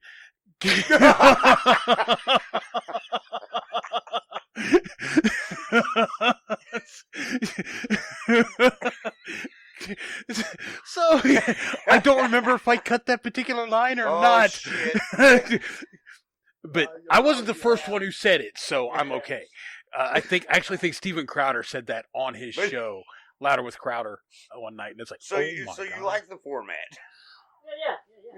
Just say what's on your fucking mind. We don't care. Yeah, and then it can always be edited out. Yeah, right.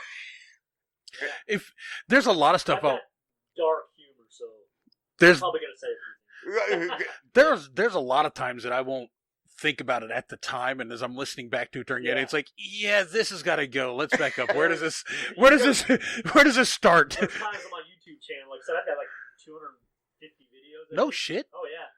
There's times where I would go through it. It's painful to go through it and listen though sometimes. Is this still the same one?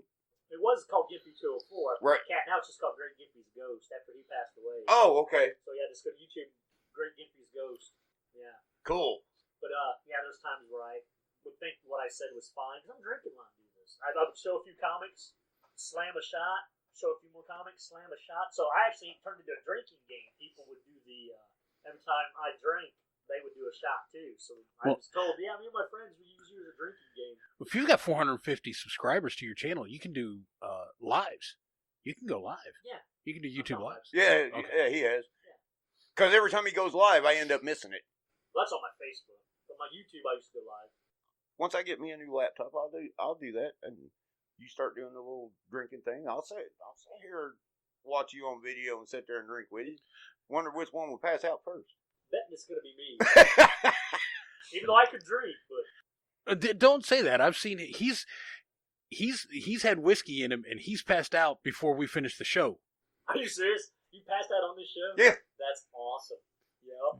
Yeah, we had a guy in the comic community do a live, and he was from England.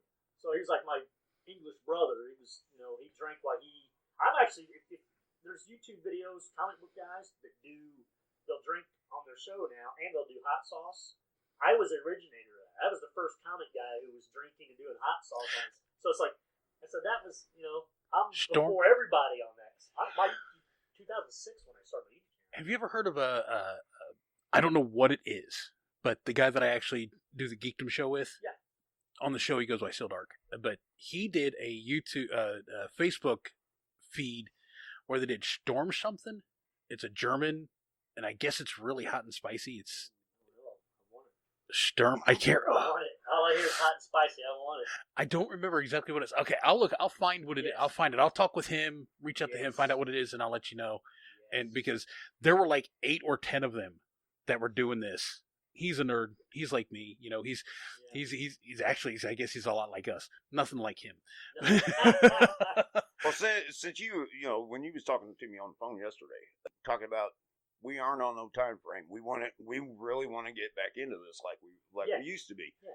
As long as it's all right with Crash here, I'll start doing a little weekly update segment on this show tell them about our progress and everything. And you are a more than welcome guest each and every week. If you know, I don't know how your work schedule works. Usually, when I got to work, I'm asleep right now. Oh. I work nights. That's why this is the only time this happened. Mm-hmm. So yeah, it's. Yeah, because you've always got an invitation on this show. I know you may go back and listen to it. Like, Oh, fuck that. no.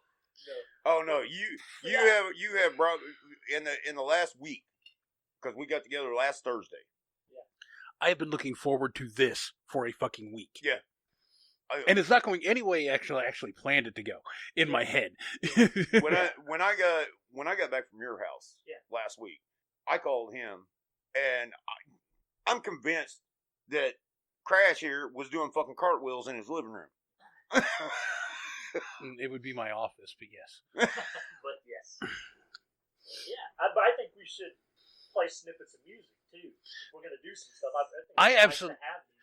I would. That's actually when he actually. I don't remember if it was Thursday or Friday, but there was one day he called me after we initially did this, and he says, "What would you think about actually going over to Todd's instead of coming here, and we could hook everything up and we could actually play some while we're actually doing this?" And I was like, "Fucking A, dude," because I mean.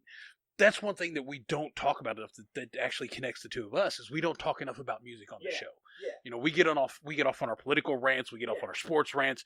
There's a show, I don't think it's up anymore. I think it's been taken down by me. It wasn't illegal. It wasn't flagged and removed. Yeah. Where we did like a 3-hour, the whole thing. It's like a 2-hour segment, and it's just us bitching about sports. Yeah. About football. Football particularly, because it was it was during the season last year, and you know we went into a lot of detail on that last year because I would sit here and I would go through each game of the week before and he would analyze it, and then the upcoming weeks he would make his predictions, and then on the following week's show we'd see how he did. Okay. So we did a lot of that last year, and there was one that was long. I mean, I still have the cut version, the edited version that I can always re-upload, but there were some of them that just, we get off bowling within like the first 10 minutes, and it's 2 hours, and it's just ripping. Last year was a lot to talk about. Yeah. Last year was when Luck retired. Yeah, so it's like, It was when Luck retired. So many quarterbacks got hurt last year. Yeah. Everything went up in the air at one point in time. Teddy Bridgewater and his phenomenal comeback to the pro ranks after being hurt like 6 or 7 years ago, and taking the Saints and doing them very, very well in that 5-game stint he did as their starter when Drew Brees got hurt, and so there was a lot. There was a lot going on. I'll tell you, I was energized about Lamar Jackson. Man, I thought that guy was going to take the season. He's what? It was Kansas City, and he's what? Baltimore, yeah. Baltimore. Yeah. And he's a badass, man. I don't know how he's doing this year because he's not on my fantasy football, but man, he's not doing so good. They figured him out. Defense have figured him out. You know what, They did the exact same. They did the exact same thing with Colin Kaepernick in his second year as a starter. Yeah. They figured him out, and they were able to slow him down. And we actually talked about this last week. And Lamar Jackson's issue is, and what I think is because Russell Wilson's rookie year, he did the same thing. He was a running gun quarterback, and a gun and run quarterback, I should say, as opposed to a running gun, which is an offensive style. But he would, if he couldn't throw, he just booked. Well, Russell Wilson took that entire rookie year, that entire first year, and learned how to see how the defenses are breaking down, learned all this stuff, and was able to adapt his game so that they couldn't figure him out over the next several years. I don't think Lamar Jackson has done that, and I think John Harbaugh has built the team around his ability to run. Yes. Yeah. And he's not gonna have a long career doing that. No, and which is why I think Russell Wilson is much better. And Kyler Murray, who is just like a miniature version of Russell Wilson, if you can believe it's a miniature version of him, because Russell Wilson's not that big a dude, especially for a quarterback in today's football. Kyler Murray's very much the same way. Last year he ran a lot, didn't do very well because they didn't have a team around him there. But this year he's doing well, but he's also developed his game.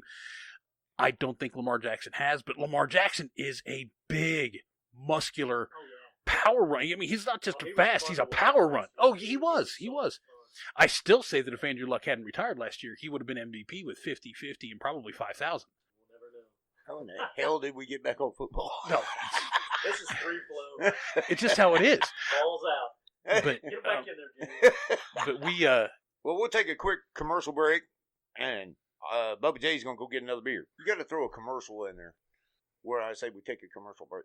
And eventually I will when we get sponsors. I'm not going to throw just some random fucking... I told you who I want to sponsor. There is no fucking way we're going to get Anheuser-Busch to sponsor this show at this stage. Wild turkey? That might be a possibility. As much turkey as I've drank in the last 30 years, I ought to own stock in the fucking company. Yeah. But no, there's no way. I'm putting Mr. Kleenex's kids through college. All the Now I tell you what. One thing I'd like to get you to do. I don't know how you are on the outdoors and all that shit. Do you like hanging out? Yeah. Camping, fishing. Get you down to my camper sometime this year. Next year. Because they've already closed this year. Yeah. Yeah, because we're only open from... Well, this year we were open from June 11th to October 31st. We're supposed to open April 1st. But hey, this doesn't really have anything to do with politics, but me and your brother was talking about this the other day. In the state of Kentucky, they got Governor Andy Beshear. Well, after what he did in June this year, I was actually kind of supporting him. And for me, that's saying something. But I was actually kind of supporting him until he did what he did when he was trying to reopen the state of Kentucky. He went, in my opinion, from Governor Beshear to Governor Jackass. Because tell me if this makes any sense. Now, my camper is out in the middle of fucking nowhere. The closest camper to me is 300 foot away. Okay? Social distancing, right? No harm, no foul. That sumbitch opened indoor movie theaters 2 weeks before he opened campgrounds. That's like wiping your ass before you take a shit. It don't make no sense. His argument was there's no way to guarantee social distancing. Here's I never leave my lot. Here's my issue with the whole social distancing and government mandated social distancing. Freedom of choice, bitch. Honestly, you would have better chance of catching COVID in a fucking movie theater than you would at my camper. We're outside. There's a lake. I got a canoe. Do you like canoes? You remember that one Dad used to have in the backyard years ago? Yeah, he used to lay up against that fence whenever we was playing our lip-syncing concerts on the back porch. Yeah, it's down there at the camp. Cool. I got a question. We might have an answer. If not, we'll make it up. Yep. Well, I remember you telling me Uh-oh. that one time he's down at the camper. This could be And scary. instead of using the facility, you had to take a whiz. So you're outside behind the camper and you heard something, looked up, there's bobcats staring at you. Yep. Bigger than shit. Do you think he might have that same experience? That'd be cool. It's a possibility. I'm a cat guy, so Hell, is it? I'll get scratched because I'll be going, kitty, come here. Well, they got people down there because my camper, and you probably don't know exactly what I'm talking about, but my camper is in Fleming County, Kentucky, and the neighboring county going east is Round County, which is the home of Cave Run State Park, Cave Run Lake, which that lake is fucking huge. It covers 4 counties, and there's Black Bear over there. And people say, well, there ain't no black bear in Fleming County. I said, yeah, that's real fucking smart because I know that the damn bears walk up and they see the street. Oh, this is the county line. We can't go there. I was gonna say, didn't you tell me the other week that somebody said that there are no bobcats in Kentucky? No, they said there was no cougars in Kentucky. And that's bullshit. Well, because I was gonna say, bobcats, basically the Kentucky Wildcat It's a bobcat. is a bobcat. So, I mean, that would imply that bobcats are somewhere nearby. Oh, I've seen bobcats all over the place down there. Have you seen the video? We talked about that video earlier. A guy's, I think it's California, he's hiking down a trail, and he sees a baby mountain lion, and he stops where he's at, and he sees it, and it runs into the bushes. So I would have ran right then and get the hell out of there, but then all of a sudden, the baby or another baby comes out and starts coming towards him, and he's like, trying to, then the mama comes out. She follows him, and he's walking backwards filming it, and there's a couple times where she comes at him going like this. It's like, bitch, you're going to try to scare me? Dude, it would be the most terrifying. I don't know how long it lasted, 5 minutes. Most terrifying because it would have killed you easily. So So, but I said, Gotta stop by the dollar store on the way home, get a new pair of underwear. Yeah, exactly. Yeah, the fact, I mean, it kept following. And he's like, go back to your babies. Go to your babies. And she's like, she's on it. Yeah, they're as protective with their cubs as a mama bear. Yeah. But I mean, she was leaving him pretty far behind as far as she followed him. And Well, He was backing off, and she was like, all right, I'm just going to see what you're going to do. Because right then, in her mind, he was a bigger threat than anything behind her. Yeah. Yeah, so but they said if he would have turned and ran, She would have got It would have been game over. So you have to walk backwards. And they said that, I was talking to my buddy Adam about that, telling that story, and he said that there's a case where two guys walked up on a mountain lion, and it started attacking one of the guys, and the other one took off running. Well, it went after him. That guy died. The one that it attacked first lived. Oh, shit. So it's like she's already got something to eat here by killing it, but she sees Ellen run. That's fun. Yeah. That's Well, They're hunters. on the concept of animals, I say this every year because I go to Destin, Florida every year. So far, you don't want my dream to come true right now because we're getting back into music. I figured out a way that I could never leave the beach again. Go out there and get eaten by a fucking shark. Then I turn into shark poop, and I'm always at the ocean. there you go. But let me guess, you don't want my dream to come true right now. No. You got some songs to write first. Well, if that ever does happen, get together with Crash here, get a couple of our other old buddies together, and write a song about me getting eaten by a shark. I'm pretty sure that shark would be drunk. I'm sure he would get a buzz from eating it. The shark would die shortly thereafter. There you go. From alcohol poisoning. My wife said that's exactly why in the summertime we get down to the camper and they're covering themselves up with bug spray and shit, and I don't put nothing on. Skeeters don't touch me. And my daughter said one time that if a skeeter did bite you, it'd pass out. Yeah. Hey, I am prepared. Think about this. People make fun of me all the time, but I am prepared. Not for a zombie apocalypse. No, I am prepared. I am prepared if I'm on a ship in the North Atlantic, just like the Titanic, and that some bitch goes down, and if I go in the water, I'm going to live. You know why? Fatty liver float? No, it worked for one of the cooks on the Titanic. Yeah. He couldn't swim. And he was so afraid of drowning, he got himself passed out drunk on brandy, and it kept his blood from freezing. And he lived. He was one of the 6 that they pulled out of the water. So, look it, I'm good to go. Yeah. Yeah. Just keep the gallon of wild turkey in your stateroom. There you go. A gallon? A gallon. You offended him. How long does it take to get on a ship from New York to get to London?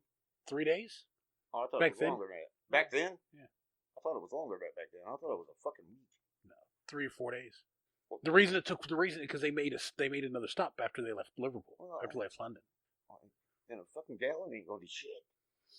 But it'll be there, and you can knock it out as you're going down. Because That's why I'm listening to Nearer of God to Thee. I'm sure they've got an open bar. Drink that, save the gallon. Emergency reserves. Yeah. the only thing he holds on to that gallon when it goes down. It's what he's going to drown from. It's going to drag him down. 12-pound of fucking glass bottle. He was talking about my arteries a while ago. I tell my wife all the time, I said, if they ever do an autopsy on my ass when I'm dead, my liver's going to look like the air filter on a Kenworth. Yeah. Todd, I've been doing this. I've been doing this for over 30 years, and it actually got. Now I backed off some, but the first 3 months after my dad died, I didn't want to talk to nobody. I hated the world. And I pretty much spent 3 months just stoned off my ass. I'm the one that found him in that bathroom. Yeah. And I pretty much stayed drunk for 3 months. And I think that's where my tolerance came from. Because when I started backing off, I mean, he ain't lying to you. I could drink every beer in that refrigerator right now. Jump in that car and drive you to California. You'd swear I was stone sober. I believe it. I'm not sure if that's something to brag about. But let's not. No, because he would still blow. Oh, yeah. over the legal Yeah, limit. yeah, if I got pulled over, they would be able to smell it. And I'd be over the legal limit, but Yeah. I'd be looking at the cops and I can probably drive straighter than you can, dumbass. The test for that would be to blow and just hold a light match. Hey, I'm They'd a be so- Gene Simmons your They'd be ass. so impressed with that trick, they just let him go. Yeah. Hey, Kappa, watch this. I'm going to Gene Simmons your ass. Well, I'm going to. Yeah, but you're going to do it with your breath, not with the alcohol that you just spit out. Were you there when me and Curtis used to light our farts? Yes. She's got it from suck to blow. Do you remember Brian Dilly? Yeah. He used to do that shit when we was on duty at the ambulance place. I believe it. And you know what else he used to do? While he was on duty, he would actually snort pixie sticks. I watched, when we were young, we were doing the little kid version of, hell, we were probably only 10 or 11, but Truth or Dare, Oh my God. and we dared Marty to snort salt. Oh God. He snorted a line of salt, and literally, he snorted it, and what happened is blood shot out of his nose. It literally goes, Oh shit. so don't do that. It dries out You the know- Yeah. membranes. But it was instantaneous. It was just like, oh my God. I'm not gonna mention these names, but there was a couple of neighborhood girls that you didn't really hang out with, but I did. We used to play tag in the circle, and the prize was if you tagged, you got to go behind the garage and take a peek. Very nice. And I think we were like 10. Oh yeah. Yep. So you got to see nothing. He got to see what was gonna be. Hey, I was 10. It's still, Okay. I'm not gonna. I don't know if it's just because I found my dad's Playboys when I was like 4 or 5. But wait, let me rephrase that. I don't know if it's because I found my mom's Playboys when I was like 4 or 5. But I was always. I mean, they had to be developed. I had to see the shape. Yeah. They had to have boobs. They had to have something. I'm talking about downstairs. Yeah, that's like. But there's nothing to it. I mean, I saw plenty of those when I was a kid. And it never did anything to me until they started getting boobs and the butt and the hips and. I'm gonna say it. I mean, the smoother it is, the happier I am. oh no, you gotta ask. Just the landing strip, No, or the landing strip, or the Coming little in. triangle. Now wait. Now I got a quote, and we got to give credit where credit is due.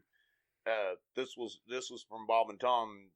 A guy said one time, I can't remember the comedian's name, but he said, "Yeah, I used to go out with a girl that was Polish. She was hairy and stupid. I used to try to go down on her. It was like eating sushi off a barbershop floor." The buff diving ex-wife, Harry Carey talking to doing that interview with the fake baseball player. Was about to head the muff diving ex-wife. Oh God. I don't remember. I just remember it was there. It was funny because the guy who was acting like Harry. That's Harry Carey. Coming at you. Hawking with praise for specimen David something. I forget what his name was. Oh. I got an idea for, you're talking about trying to put this album out? Yeah. I got an idea for a name of it. Where Are They Now? I can even write a title track for that. We better hurry. We're getting old. Maybe an obituary instead of a. Something we sing at the Hey, eulogy, right? Exactly. It should be all eulogy songs. There we go. I'll write a song called Obituary. Yeah. At this age, we got to figure out who's going to go first. You know, it's like. Hey, my old doctor said I wasn't going to make it until my 50th birthday. My new doctor said, I'm going to try to at least get you to 60. Split the difference, 55. There you go, 55. Hey, that's 5 more years of shows we got to do. It's happening. That gives me 5 years to find somebody to replace your ass. Accepting applications now. Yes, I am. Damn, you act like I got one foot in the grave and one on a banana peel. You do. Them bananas ain't peeled. As he's drinking a beer and smoking and talking about drinking, Half a gallon of whiskey every 2 weeks. No, that's a gallon. slathering bacon grease on everything. Oh, this dude, he talks about, we talk about food a lot because, I'm a fat guy and he just eats. And, he's like, whenever I get a bucket of KFC, I always go for the one on the bottom because it's the greasiest. Oh, And if Pull that motherfucker out there and it's dripping. That's good chicken. I agree. See? no. Or Pizza King Pizza. He eats Pizza King Pizza because you pick it up and it fucking drips the grease. That's supposed to come from the throat. It's supposed to be. So that means I could order a large Pizza King pizza, and you and me be the only two people in the house that eat. Oh no, I would fucking eat it. I'm not bullshitting. My daughter said that the school pizza she has to put a napkin on it. Oh my god! I don't want to say why because it's unhealthy. But you also want to say I'm thinking why? why? Oh God, I'm about to go home and order a pizza now. No shit. Oh, at my daughter's graduation this year, only her mother could go and her biological father. Yeah. But Mooresville High School did a awesome job of putting it together on their website. I watched it on that TV right now. That's cool. When the salutatorian got up, he had to videotape his commencement speech.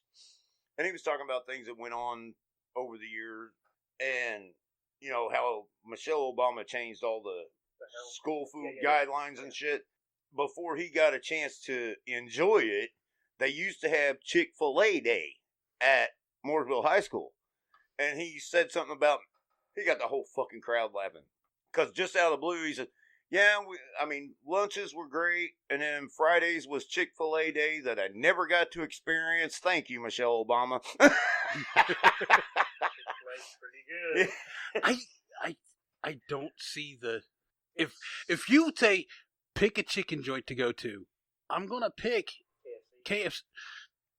I would pick Church's because Church's has the I have never been to a church. but the only reason I pick Church's is because they have the Cajun rice. So it's either Church's or Popeyes, but only because of the Cajun rice. The chicken itself that you're getting is from KFC. Legs out all the others, in my opinion. I'm a fat guy. Food is what we talk about. I'm a former fat guy. I've lost 30 pounds since I stopped drinking. I'm down to 270, and I've lost 30 pounds since they relaxed quarantine. I was up to almost 420. Oh, yeah. People sitting at home, nothing to do but eat. Yeah. When I give birth after the first of the year, I'm suing Anheuser-Busch because I'm convinced that Budweiser is the father. I'm pretty sure they are. So I think you have a legitimate case there, man. I think you do too. Get me some child support, damn it. I'm going to give birth to a beer can. Hopefully it'll be a case. Hopefully it's not one of those fucking Clydesdales. Oh, shit. Ouch. That will be fun to Shit watch. one of those out your That asshole. would be fun to watch. Push, Jerry, push.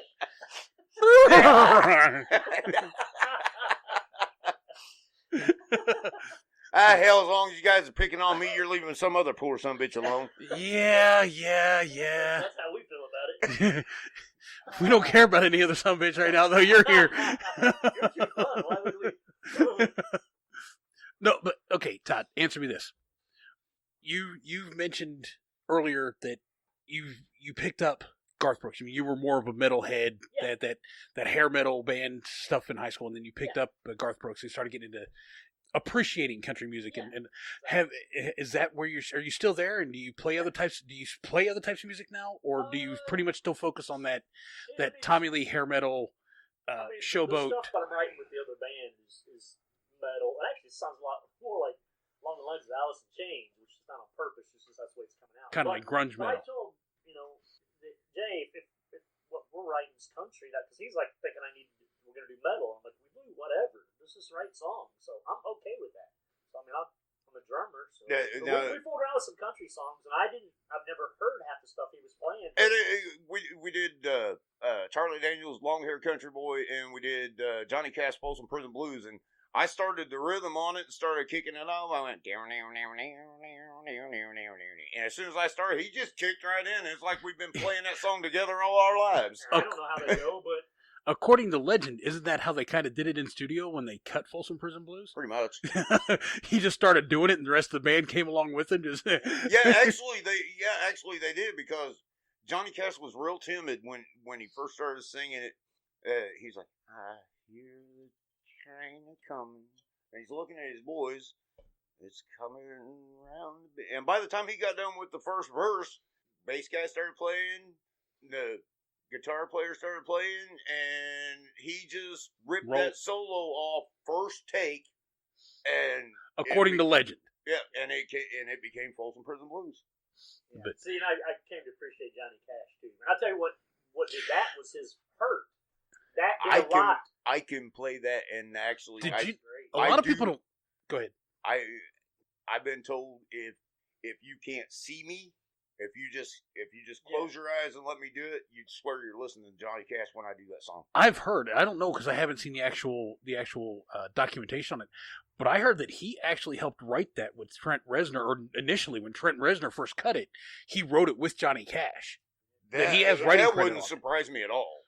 Yeah. That he actually had a writing credit on. I bought that album that's got that on it. There's a bunch of great stuff on there. So it's like, yeah. So I'm metal, but I like I said, over the years, a good song is a good song. Whether it's country, and there's actually a little bit of rap that I like.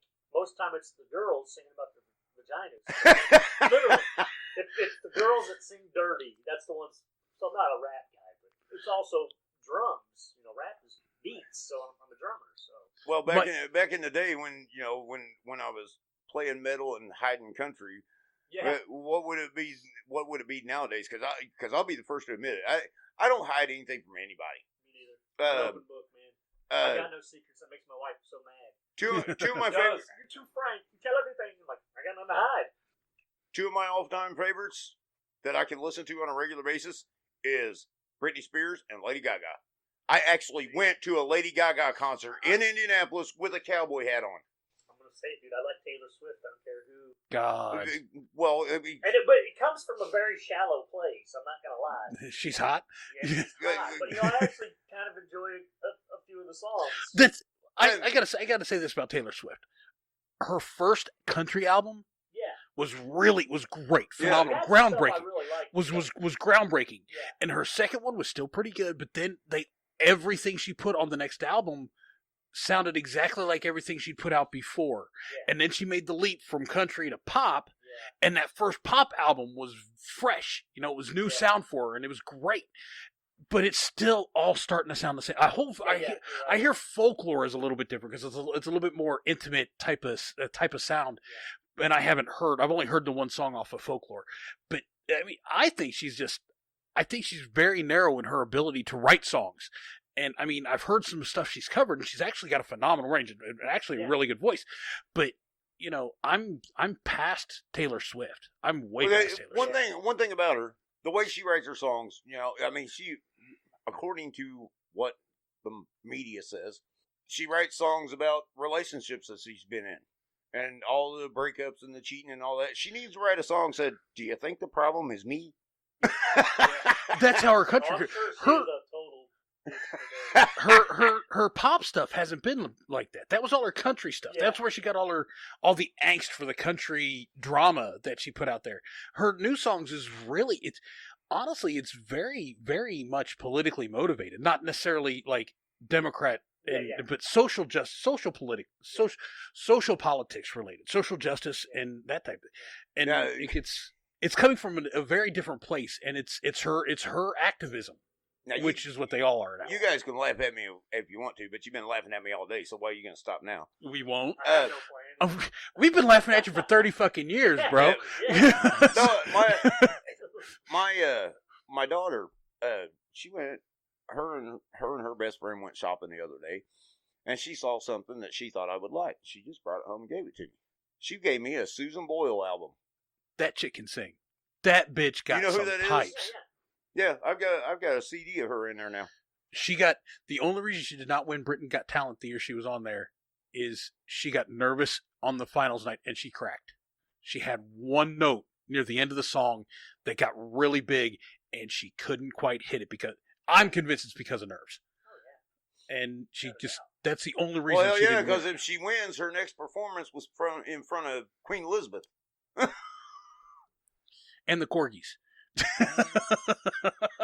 But I did see the video a few years after she did that. That song that she sang at her first audition, which just blew everybody fucking away. Simon. Yeah, you looked at her and you didn't expect that to come out. People Right. laughed at her when she came out. Oh, And they said yeah. because she just. That's horrible. But she did get to sing that song side by side on stage with Elaine Page, which is what she wanted to do to begin with. Yeah, I mean, you see that little quirky package coming out there and say, I'm just a tiger. And then that voice, oh my God. It was amazing. Susan Boyle's phenomenal. Phenomenally talented, and she was hidden for far too long, in my opinion. But Well, she never got a chance to, and I got a pretty good idea that, like, if she went to a recording or studio or something, they'd laugh her ass right out of there, and she never got the opportunity. Well, the unfortunate thing is, and it's probably the only thing that's really the social justice has come from has a positive effect is they are now looking past the look, Yeah. and she Yeah. never had the look. Yeah. And if it that's had- what I said earlier about, back in the 80s, man, it was all about the look. If you're a girl, you had to be beautiful.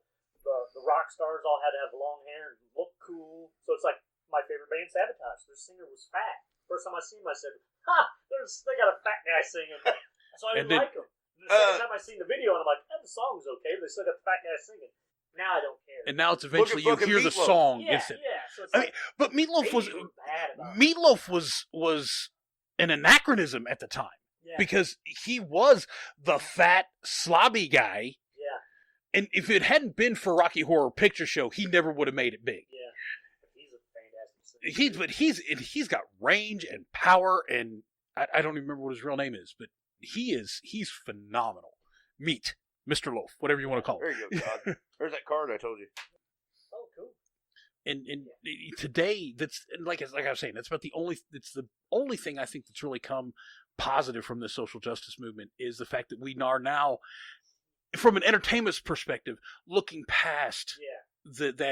that appearance. And honestly, I think it started or really came to a head with Susan Boyle when she got laughed at when she came out on stage, and then.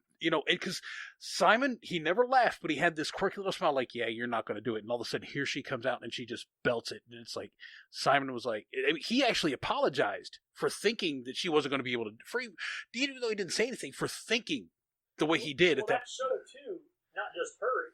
There was other people like that too. Yeah. They walk it, so it gave people a chance to see the person who doesn't look like the famous singer. They're all hot. So that show multiple times has done that, and I think that opened people's eyes. But you know what? Don't judge. Yeah, more so than American Idol, which still Yeah. focuses on this. Because one of the things, if you look at American Idol, the only person who's been on American Idol and made it far into the competition, top 5, top 7, that didn't really fit the mold was Taylor Hicks, because he was 28 years old and gray haired already. Yeah. Yeah. Well, Ruben stuttered too.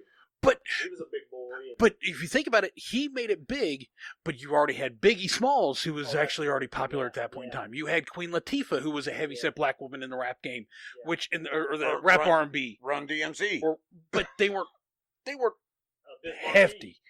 But Bismarck, he was horrible, but he was so much fun. Oh yeah. It's so much fun. He knows he's horrible. That's the fun part. Yeah. You know? He doesn't try to be. It's like me No. with golf. I suck. I know I suck. I don't try to get any better. It's just for fun, and that's the exact attitude. And he could beatbox like a sumbitch. Oh yeah. Bismarck could Now, beatbox. there is a possibility.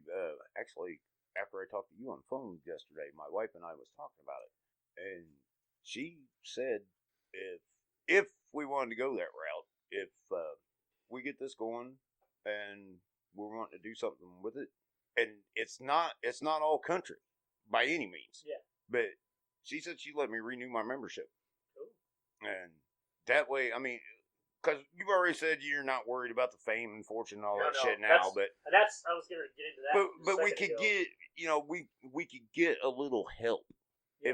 if we needed it. Yeah. We're talking about the Nashville Songwriters Association. Ah. I showed him. That's the card I showed him was my membership card, but it's been expired for years. It's $100 a year to keep your membership. Yeah, what I was going to say too earlier, and I forgot about it, you just reminded me there, how I kind of got into country and not just being metal, because I probably stopped playing drums. I sold it in 2000, my drum set. I didn't have a drum set for 20 years almost. I guess it was 17 years, because I got the acoustic set in 2017, and I just bought that electric set. So it was that time where I didn't play at all, but I couldn't drive without doing the steering wheel, and so I've always been doing this. But actually, I think my hands got stronger not even playing on the drum set. But it got to be where music was work, so I couldn't even listen to the radio. So it's just like I didn't listen to the radio, I didn't put music on, I didn't put metal on, I didn't put country on, because it was work. Because my mind was always trying to pick apart what's the drummer doing. Yeah. So it's like music was no fun for me for a long When time. because that consumed my life. We practice every day, and that was, if we did the pre-Froth stuff, I'd say from 87, like started playing drums 16, but from 87 to 2000, sounds about right. maybe 99. So it was solid. Me playing 10, 12, 13 years. Yeah, playing music solid all the time, and it got to be, we'd go to band practice, and my apartment would have a full of people and girls. I'm like, I don't want to go to band practice. We have girls here, but it really got to where it wasn't enjoyable, and that's why I say right now I want to write songs and make an album.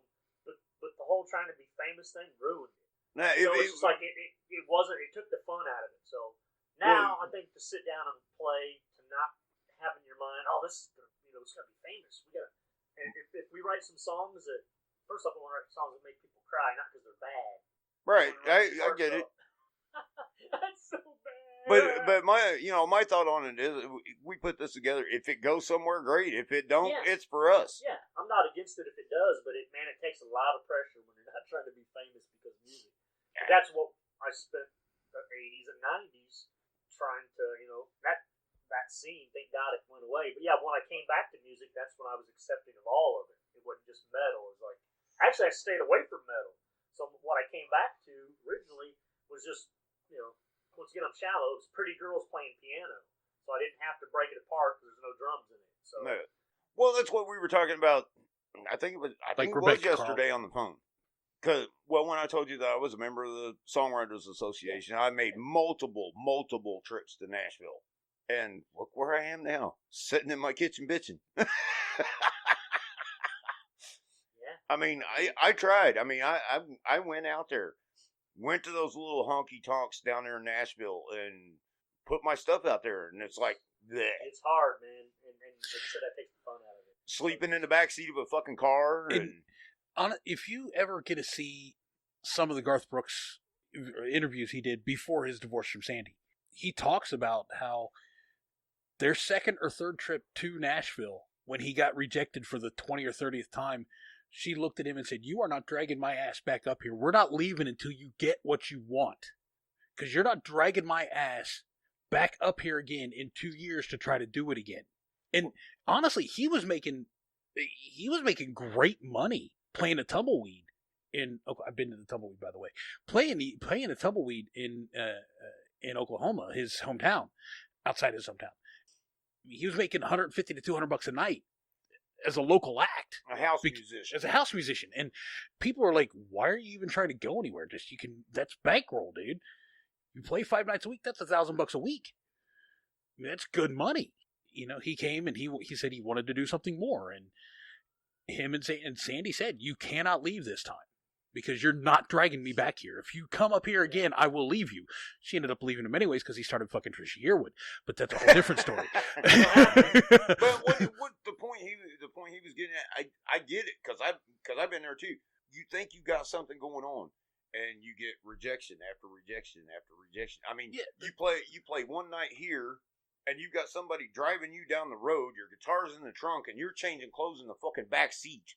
You're playing for $50, $60 a night, trying to get discovered in the capital of country music. Yeah. Like you said, it became where it wasn't fun anymore. Yeah, and I always said I would die a drummer. I'm like, I'll never not love drums. And I remember just sitting and practicing. I'm miserable. I don't want to do this anymore. I don't want to play. I don't want to. But that's what I'm saying. After I stopped drinking, it's like, here's what I was drinking, 16, 17 years old. Even before that, we were still beer from Curtis's mom and grandma and stuff. Mad Dog 2020. Well, I got put in rehab, and they're like, you need to focus on something else. They're like, what else do you like to do? And I'm like, play drums. So drums saved me Right. from drinking at a young age. Well, after 94, I was drinking, but we would go to band practice, and you were allowed to drink at band practice. You had to be sober the whole time, which was great. And then as soon as I go home, then I get the booze. Well, sold my drum set in 2000. Well, I've drank all this time. And what's the one thing that I'm going back to now that I'm not drinking? Is drums. So it's like, that's going to save me for a second time. So that's why I want to get together and do this so bad. Yeah. Because when I'm creating stuff, we've done movies, music, comic books, we drew. To have a creative outlet, man, that's a buzz. So it's like, I don't need to have a drink. As long as I'm creating, I'm happy. So, but yeah, I think the drums going away kind of put me in a depressive place, even though I didn't want anything to do with it. That being said, Uncle Mark has never actually told me his opinion on it. But I've got two people sitting at this table, and I got one that's on her way home from work, especially since this quarantine shit started. It started with you. It went to my wife, and now I've got you. I mean, I'm not saying you guys are on my ass, but Gloria looks at me and says, "Why don't you start writing again? You ain't wrote a song in 15 years." And you said the same thing, and now you said the same thing. Well, I've been thinking it for a while. I mean, I've wanted you to do, the intro and outro theme for my podcast, and I think I mentioned this episode 1 or episode 2 when we first started doing this. You should do the music so that I don't have to use these. Often, we're actually, we have our own music involved in this. Do we have to pay you royalties for that? No. I was like, wait. It took me for a moment. I was like, what are you talking about? No. So I don't have to use these other things that don't really fit the show. That don't really fit, because he said here, and what really caused me to figuratively kick him in the ass and say then write the fucking music, was when he said what he would like to hear is he would like to hear "Highway to Hell" as the intro music for this thing, because when I go off on my rants, it's kind of got that that really hard feel, and it's like, then I can't use "Highway to Hell" because I can't afford to pay for it. Because it might only be $5, but that's going to be $5 for 50 or 100 or 200 shows. And here's the other thing, and I know there's people out there that do it. They go through, and they're looking at podcasts. I love the name of our show.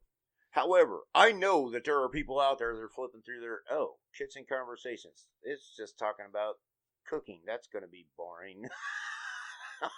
I mean, it's better than the name you guys originally had. 2 Guys, 1 Cup. Yeah. I didn't go with that. He was the cup. He was the cup. Fill it up. Oh. But no, it's... What the hell? Where the hell did that come from? I don't know. He said dark humor, bro. I'm just rolling with it. 2 guys in a cup. Okay. Have you ever seen that? I've seen that video, 2 Girls, 1 Cup? No. Oh my God. It's a scat video. Fuck no. No. One of them does it into a cup. No. And they both eat it. No. No. So that might need to be edited too. Hell no. That's where it came from. Which Beer Monkey, you didn't hear that. He's like, I'm filling the cup. Does the Velcro on his hand still work? Yeah. Put him over his ears. There you go. He didn't want to hear that. I'm not listening. La la la la la. I can't believe you still got one of those. That's awesome. That actually belonged to my dad. Is that like an actual puppet? You stick your hand up into the nose? Yeah, you can run your hand up his ass. Okay, Peanut. Let's see, wait a minute. Come here, dude. Very nice. That works. And then one day, the monkey puppet learns to really pull a drag on a cigarette, sets himself on fire, and goes up in the fire. And the house is gone. Yeah. Or you'll see him run out the back door. Save me, save me! Yeah, I was thinking about He's that. really got a stick up his ass, though. Started deal with him. Yeah, you messed it up by taking him off of there. Had to show off your puppeteer skills. That works. Yeah, now it looks like you got a big wooden dick. So one last, like I said, this has not gone any way like I actually planned. Yeah. But He likes it. I mean, that's perfect. I'm glad he's having a good time. I mean, I think we touched on this a little bit. I have serious issue with music today. Give me a little bit about what you think about the new music today. I'm not, and even some how you feel about some remakes. Like I think there's a band called Bad Wolf just did a cover of the Cranberry Zombies. I hate that. You know, she was supposed to be on that when she died. So Yeah. they went ahead without it, but it's just like, I'm not a big fan of that song anyways. I don't know why. But I wasn't a big fan of it either. But as I've gotten older, I've gotten an appreciation for the Cranberries version. And I don't hate Bad. I think it's Bad Wolf's the name of the band. Yeah, I think you're right. I don't hate it, but it's my an ex-girlfriend of mine, and I actually got into a fight over this. Five Finger Death Punch did a cover of Bad Company's Bad Company. Oh wow! I actually like it. I think it's so much cooler. Not because I think it's better. It's just when you hit the chorus, they come at it like a Five Finger Death Punch, and it just got that hard, deep Bad Company, and it's So I like it. I think it hits better than Bad Company's, but it's Bad Company's version is still the classic version. Do you think that the fact that so many bands are covering some of these old great hits, that it's diluting music? And do you think that we actually, with the technology that we have today, are musicians not really musicians anymore? Well, you got. Go ahead. Yeah, well, Go ahead, Todd. And I don't mean all of them. Talking about this is a very generalistic statement here. What bothers me about most of the stuff now, people redoing songs, I think is kind of cool because it might get someone into an old band because they're like, "Who did that?" But I hate when the song comes out and somebody's like, they'll hear the other version and be like, "Oh, they stole that song from the new version." It's like, no, that's an old song. Yes. But as far as song's 20 years old, bro, get with the program. Yeah, I don't like Nickelback. I can't stand them, and it's not necessarily them that I hate. It's that it's so formula. You can tell they told them to write 5 hits, and it's just like, how good would that band be if they got to actually just write songs and not worry about hits? I don't know if I would still like Chad Kroger's voice. No, I don't like. I mean, I'm going to say this. I am a fan of Nickelback. Yeah. Not their mainstream stuff. Yeah. The stuff that you don't get the cuts off the album, except for Saturday Night's All Right. I love Saturday Night's All Right. Yeah. Their version of Saturday Night's All Right. There's been a few bands who do that. And I love their version of it. Again, it's just because it hits harder, Yeah. And it fits more of the era. But, I really do like Nickelback and a lot of the stuff that they put out. Yeah. But I agree, a lot of the stuff that they release on mainstream, it does. It's cookie cutter. It's very formula. So, and also, I don't have respects for bands that don't write their music. And there's a lot of that. So it's like, you don't know that they don't. So, yeah, Ozzy doesn't write his music. Right. He's never wrote a lyric. Well, I don't know if he doesn't write lyrics, but Dio, that guy wrote. I mean, he was the main force behind all his music. But it's just like to find out Ozzy, it's like really. So especially when you had a song like "Shout in the Dark" or "Crazy Train" that just rolled. Oh yeah. And see now Lady Gaga, she either wrote or she's got a hand in writing just about everything she's put out. Well, even if she doesn't write the lyrics, she ends up She ends up doing the vocals herself. They'll come out with the lyrics and say, "This is what I hear," and she'll listen to it and she'll start singing, and then she'll just go where she goes with it. And if you don't like it, tough shit, it's my song now. Well, I paid you for it. touching on what Todd was saying about and what you were saying too, when somebody comes out with a song that a younger person's never heard him before, I can say that I don't know if you would know the song or not, but when Alan Jackson came out with "Who's Cheating Who," everybody's like, "Oh, did you hear Alan Jackson's new song, Who's Cheating Who?" I'm like, yeah. About 25 years ago, when a young lady by the name of Charlie McLean wrote it in the 70s. Yeah. And basically... Today I didn't know that. Basically, you did not know that? No. Yeah, Charlie McClain back in the 70s. I knew it wasn't originally his, that it was a cover, but I didn't have any idea where it came from or who it was or when it was originally got. Charlie McClain was a fuck muffin. Still is in the to this seven day, in the she's 70s. like 80. Every one of the Mandrell sisters would not even think about throwing him out of bed. No. Even today.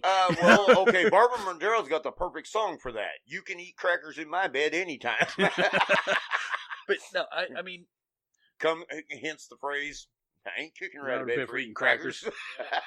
I hate it when you'll see a TV show or a movie that takes place before that song was written and they use that line. Like in the 30s or 40s. Like I was watching a show and it's a vampire show and he was a guitar player in a little like hula band in Hawaii and said, I wouldn't kick her out of bed for eating crackers. It's 1936, bro. I gotta mention something about this guy that you might be interested in. I've asked you before, and yes, I suffer from old timers. Not Alzheimer's, old timers. I can't never remember the title of it, but his name is in the credits of a Hollywood movie. Oh yeah, Going All the Way. Going All the Way. It's not a porn. Damn it, I don't want to watch it then. Yeah, what's the point? What's the point? Yeah. And you were in the credits for what? Art intern. Nice. Yeah. I got to. It was Ben Affleck's third movie. Really? Yeah. I was as close as me and you to Ben Affleck. Of course, at the time, I barely knew who he was. Nobody knew who he was. Yeah. It's called Going All the Way. Going All the Way. I am going to have to check that out. Check it out. I own it. It'd be hard to track down, but I own it, so I'll loan it to you. But yeah, it's Jill Clayburgh was in it. If you've seen her, you know who she was. Yep, I know who she is. My son can find me any movie that I want on Amazon. Leslie Ann Warren was in it. Oh my God. Yeah. She played Ben Affleck's mom, and there's a weird, almost incest thing kind of going on with her. The way she talks to him, she's like doting on her son, but it's just like, but it's set in the 50s after the Korean War, and it's two soldiers. One of the main actors, Jeremy Davies, he was in Saving Private Ryan. Yeah. Yep. And so, but yeah, but they come home from the war, and it's just like, what do these soldiers do? They've just been to war, and it's pretty much, I don't know, they're still young. They're drinking, getting laid, but it's a really good movie. But it was a period piece, so there'd be days where I'd have to sit on the phone and they tell me, hey, you got to call around to antique stores and find a 4-way flashing stoplight, but it has to be one that's produced before that, and you couldn't have something that's produced after the time frame of the movie because there's people that sit and pick that stuff apart. That stoplight wasn't made then, so it'd be funny. Now, like the Diamond Titanic. Now, were you in California working on that? No, that was Indianapolis. Was it filmed here? Yeah. Oh. Yeah, because the book's written by a guy, Dan Wakefield? I can't remember now. But anyways, he wrote it, and pretty much he was the kid who went to war and came back, and so he wrote about Fountain Square. He wrote about, there was a piano bar. We actually filmed in the real one. Nice. Yeah, so it's set in Indianapolis. It is funny though, because there's a certain point where you're watching, and we have old cars from that era. People are dressed in that era. But sometimes in the background, you could see Indianapolis, and there's buildings that weren't there yet. And it's just like, yeah. But it was a fun experience, man. It was. But I was an intern, so I didn't get paid. Oh, but shit. I got to sit in the movie theater and watch my name on the screen. That would be cool as That hell. would actually be really cool. That would actually be really cool. But Leslie Ann Warren, one time I was in the kitchen painting, and I was doing the baseboards. And Leslie Ann Warren, she was the person I knew the most back then. Right. Ben Affleck, I was just like, who's this guy? And at the time, he'd already been in Dazed and Confused. We're like, it's the guy who's trying to paddle the young kids, and they dumped the bucket on his head. And I was like, oh, that guy? That was Ben Affleck. But I was sitting there painting, and I look up, and there's Leslie Ann Warren standing there. And I'm like, she's like, hi. And I'm like, hi. I go back to painting, and I was just like, oh my God. And I'll tell you what, she's a beautiful woman, but in person, holy smokes. I don't know that I could have actually been on the same set with that woman. I would have had to limp all fucking time. Yeah, this was 96. I mean, Leslie Ann Warren is still is still a fucking you have to see killer. It it's going all the way. No, Rose McGowan's in it. Really? Yeah. The chick that was in the Mummy movies. The one that played Rachel Weisz. Yes. She was in it. was another girl, Amy Locane.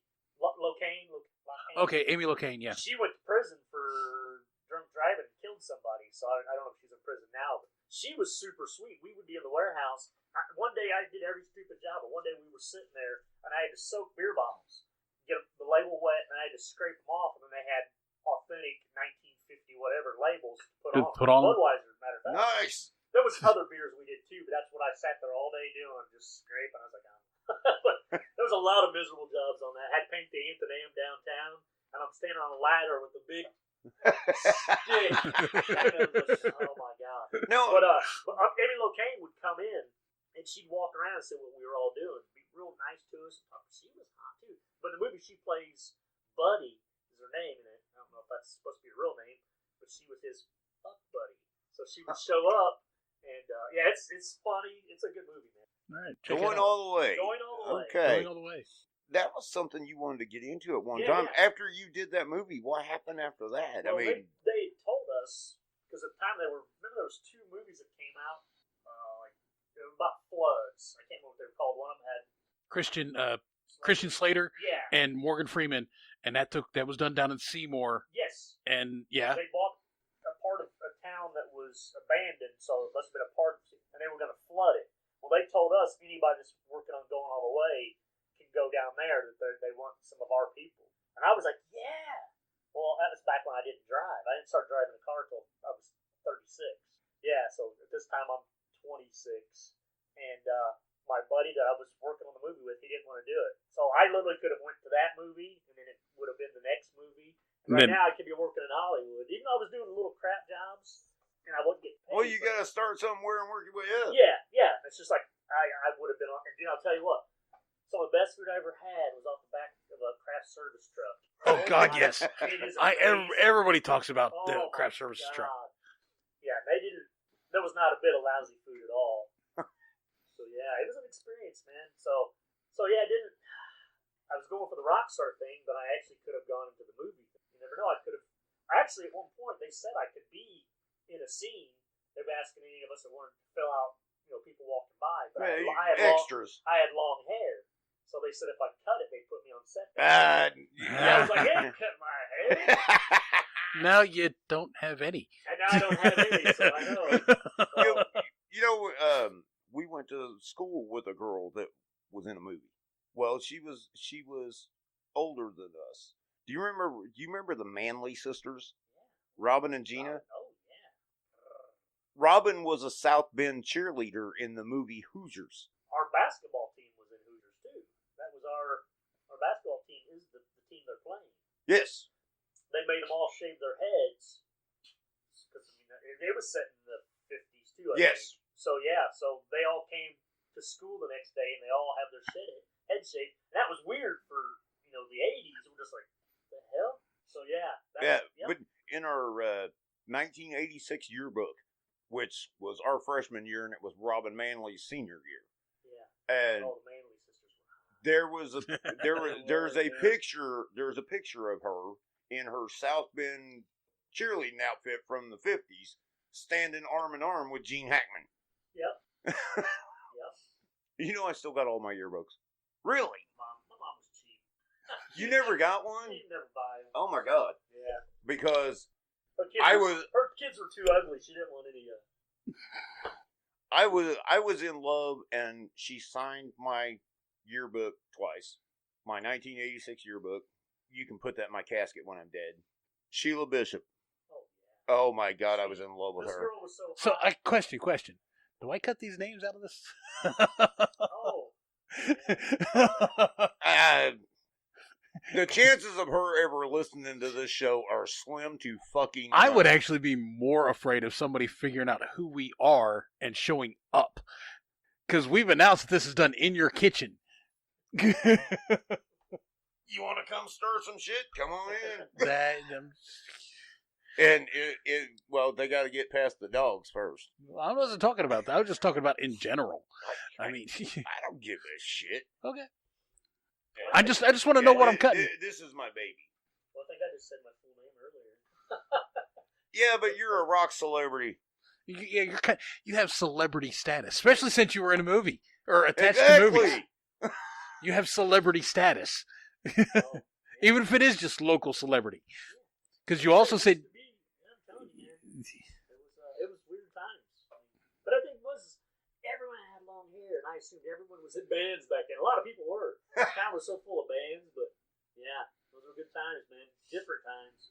But I did the eyeliner with the hairspray. Never did the full makeup. You did guy liner? Oh yeah. Oh yeah. Yep.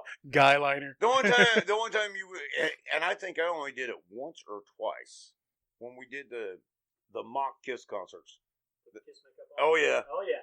Can't tell and me. we actually had the girls help us with that. Yeah. I've been in Kiss makeup so many times. Right. Who's your favorite? Starman, Catman, I was always Gene whenever we would put the makeup on. Demon Child? So I was always the one. It's because I could stick my tongue out, nobody else could. But I would say my favorite's Eric Carr, the second drummer. Mm. He was the fox. So yeah. The only couple, a handful of times that I ever had the makeup on, I was always Ace. Yeah. Well, you played guitar.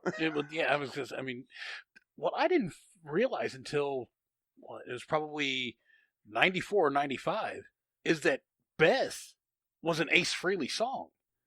Now he wrote that with Stan Penridge. Peter did. I said Ace. I meant Peter. Yeah. Okay. I mean, the drummer. Yeah. The drummer. Because you had both of us looking at you like, Yeah, what? No. This is news to me. No. I meant Peter. I meant the drummer. Yeah. Yep.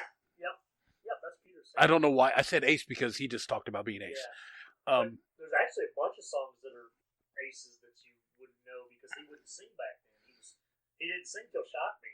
Mhm. And Now he sang on his solo album, didn't he? oh yeah. That's when he finally Shock Me kind of broke through where he said he was confident enough to sing. I would like to be able to find that collection and get each individual solo album. I've got them all. I know you do. I could throw them on a thumb drive. You could upload them and have them all. No shit. I even got the box set where you hear God of Thunder, but it's Paul singing it, and it's totally different. God of Thunder. No. Yeah, but Paul had such a smooth voice compared to Gene. Oh yeah. I mean, Paul. Yeah, but God granted, of Thunder with Paul's voice compared to no. if they change everything about it and they actually make it less power and make it a little bit smoother and give it a faster rhythm, it would probably sound really good with Paul. But Yeah. Well, but if you hear it, it's just it almost sounds. I don't want to say it's disco because they weren't doing the disco thing yet, but it's a totally different song. But Paul wrote it, and Bob Ezra's the one that said, I kind of want Gene to sing that. So, and I guess Paul wasn't happy about that. So I remember. But didn't Gene do a bunch of songs that Paul ended up getting? yep, there was a couple times that happened. But there's also songs that Peter Criss did because he would say, if you don't let me sing that song, I'm going to quit the band. I guess he had a history of saying, if you don't give me a song, I'm going to quit the band. I said, well, write some. But I can picture this when we were doing the record player concerts. Yeah. When it comes to God of Thunder, he's got a bass guitar in his hand. Just none of these instruments were plugged up to anything. He's just sitting there. He's just sitting there stroking it to the music, and he's doing them high leg kick stomps that Gene Simmons used to do. Yeah. And we would get yardfuls of kids in his backyard. And rock and roll. Whoa. Yeah, we sell tickets, remember? We sold tickets to the Rock and Roll Monkey concerts. Yes, we did. That's cool. That's cool. Yeah. So, I mean, I don't know that we ever really touched on it. So, what is your opinion of music today? I mean, new music today. Not just the covers, but new music, new quote-unquote original music. I don't have very many new bands under my, I love that band. But I hear stuff that I still like. Like I said, most of the stuff I discover now is usually just like a girl playing piano. I discover a lot more new, soft, very few. There's only one metal band off the top of my head that's new that I really like, and it's because it's so different. There's a band called Baby Metal. Love them, and it's their Japanese band. It's well now they're all in their 20s, but when they started, they were young Japanese girls. Never heard metal, so they took them and put them in a metal band. But that backing band is just so good. So, but I hear stuff all the time where I'm like, yeah, I still love, I'm kind of out of the loop, man. I really need to. I have a buddy that sends me stuff all the time. So I do hear new stuff, but I don't listen to the radio, so I don't. It's different times. We need MTV back where you see new videos. Oh my God. I miss it, man. The days of MTV at your house. It Yeah. we would sit at your house and play Contra on the regular Nintendo until Heavy Metal Ball or Headbangers Ball came on, and then as soon as Headbangers Ball went off, it was right back to Contra. Oh yeah. And Was that when Headbangers Ball was like a 2 or 3 hour run on a Friday night, or was that? It was actually every afternoon. Well, yeah, it started out as an afternoon thing, And then Ricky Ratcliffe. Then it was like it was the black guy that was the original host for MTV. JJ Jackson, was that his name? I think so. He's the one that hosted it when it first started out, Mm. and eventually they moved it to Saturday nights, and it was that Ricky Ratcliffe. he was later. They had somebody else? Boy that had long blonde hair. Adam. Yes, yeah, and everybody made fun of him. He's like, he ain't metal, he's just posing, and it's just like. Then they finally got Adam Rickman, but yeah, man. Ricky Rackman. That's Ricky Rackman. But it's just like you could discover new music back then. That's why I blame for me not. we have an MTV. It's called YouTube. Yeah. Oh yeah. But back in the day, though, I mean, because MTV nowadays, it's all fucking reality shows. It's no longer music. It hasn't been music television in They 30 have no years. right to even call themselves But MTV. But I'm sorry. Since we're reminiscing back in the days, and we're talking about MTV and the Contra days, hats off to the fuck muffin Martha fucking Quinn. Oh yeah. Oh my God. Downtown Julie Brown was no slouch either. She was sexy. not. But everybody had a hard on for Martha Quinn. Nina Blackwell. Yeah. On Sirius XM, the 80s and 90s, 80s on 8 and 90s on 9, those three, the original three, Nina Blackwell, and the two other guys, Mark, this is going to sound really bad, but it's Nina, Alan, and Mark. Okay. Do regular shows on those two channels on Sirius XM. And Julie Brown has a show that she does on the 90s channel, and Martha Quinn does news throughout the day on those two channels. Awesome. So so they're still around. They're still doing their thing, and they for lack of a better way to put it, they're old now and they don't fit the image, which sucks because they were so much fun back in the day. Yeah. Now, granted, Martha Quinn was the hottest of all of them. Not gonna lie, but well, I want to, because I know we're getting a little bit long here, but I want to touch base on this because we really haven't talked about it. Tell everybody it was something that I was a part of. I wasn't a big part of it, but I was a part of it. We've talked about Froth. We've talked about other things we've done in the past. Where did the actual concept and the history come for Rock and Roll Monkeys? Well, once again, being into Kiss as a kid. Well, my cousins, we had a band with our cousins. And they were older, so we looked up to them. That's who got us into Kiss. And we had a band, a fake band, as we were only like 7 or 8 years old. We had a band called Manta, or Manta Ray. That was our band name. So we didn't have instruments, but we would sing. So Marty Hoffman, me and Tim would all sit and write songs for the band Manta Ray. So after that, we got one of those monkey puppets that you got. Right. Me and Tim both had one. And we named them, and we're like, let's make those guys like a rock band. And we named the thing the Monkeys. Like I said, I didn't know there was a group called the Monkeys until later on. But where was I going with that? But yeah, so then we would make fake albums. So I would go through magazines and find a cool picture and cut it out, and I would trace it from the cassette fold out. Right. So that's how I would get. And then I would name the album, and I'd write all the names of the songs that were on it. Because I wanted to be a rock star so bad, even right. young. So no music was produced for these, but then I'd be like, okay, well, there's that album. Okay, well, I'm going to make another album for them. So they had like, 5 or 6 albums ready for a band that didn't exist. Called the Monkeys. Yeah, and then like I said, then later on when we grew up and we were playing, then we're like, man, let's do some of the Monkeys monkey stuff. I think Tim suggested it, and the monkeys were always just goofy songs. It was a Right. way for us to play, learn how to play, but also learn how to write songs. So that was a fun way to do it. Let's not take it too serious. To this day, I like writing songs better than I like playing covers. Right. So you can't screw up your own song. You don't Well, have you to- can. I've done it. Yeah, well, I have too. But no, so then it's just like that morphed into, then Froth came along in the middle of Rock and Roll Monkeys, kind of, and then when we got that space, why would we not want to use that space that we jammed in to invite all of our other friends? Because we had so many musician friends. Oh yeah. Froth would practice, but it'd be 2-hour practice. Well, I'm just getting warmed up, so then I'd say how all my other buddies come in. So yeah, Rock and Roll Monkeys was just me wanting to be a rock star at 6 or 7 years old. So yeah, I guess I probably had been 7 or 8. And It happened in that house up the street. That's where I moved in '77.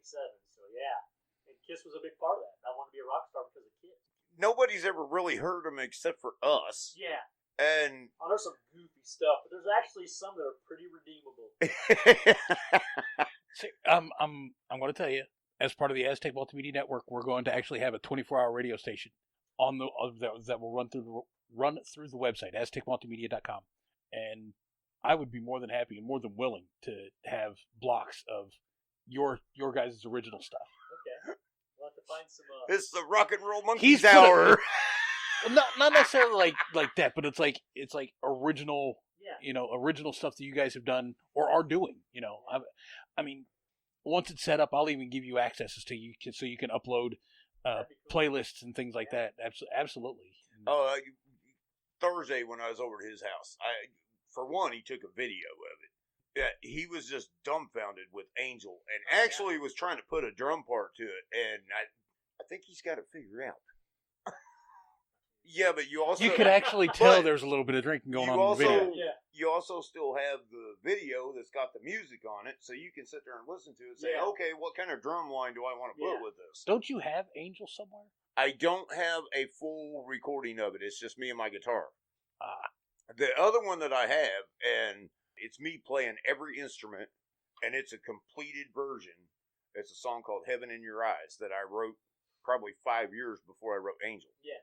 And I'm not gonna lie, because of where he did it, not because of where he did it and the quality of the equipment he had. It's not the best production value, but it's still a really good song. Oh, he writes great songs.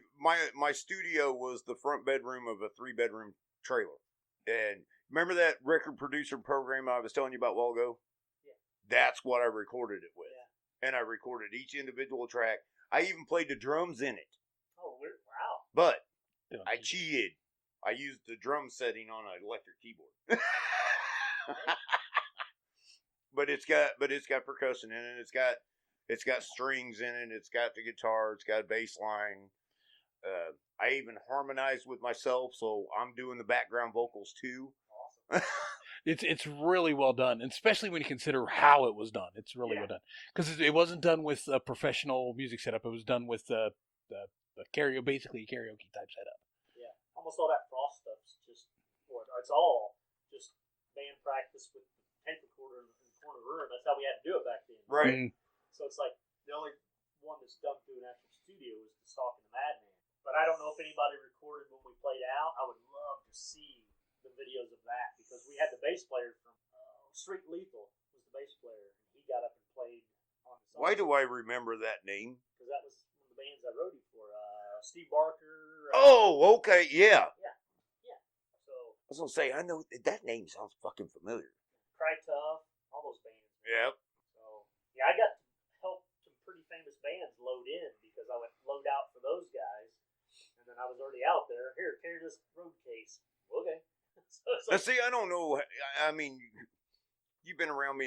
You've been around me a number of years and watched me progress as a player over the years. I got made fun of a lot because I was in the high school marching band, but I honestly believe that helped. I really do. I think classical training, I would- even if it's not in your chosen or your I shouldn't say chosen, but even if it's not in your talented field, like your talent is strings, not to say that brass isn't. I think any type of formal training and learning how to read music and understand the not just enjoy music, but understand the theory behind music, at least even a little bit, helps you in the development overall. Because I can you give me a piece of paper that's got the staffs on it, I can write notes out. And I think being in the high school band helped. Yeah, that's what sucks. I'm self-taught, so I wish that I would have been in there. So it's just like, You know, I was a choir guy, and by the way, you said something about him and playing the drums and the keyboard. My high school choir teacher said, "Hey, you give me an electric keyboard, I'm the best guitar player you'll ever hear." And he made it a point that there was at least 10 minutes of class was spent learning the theory and understanding the structure of music. Music theory is amazing. Like, Now back in the high school band days. Why do you do it this way? Why do you go to this? Yeah.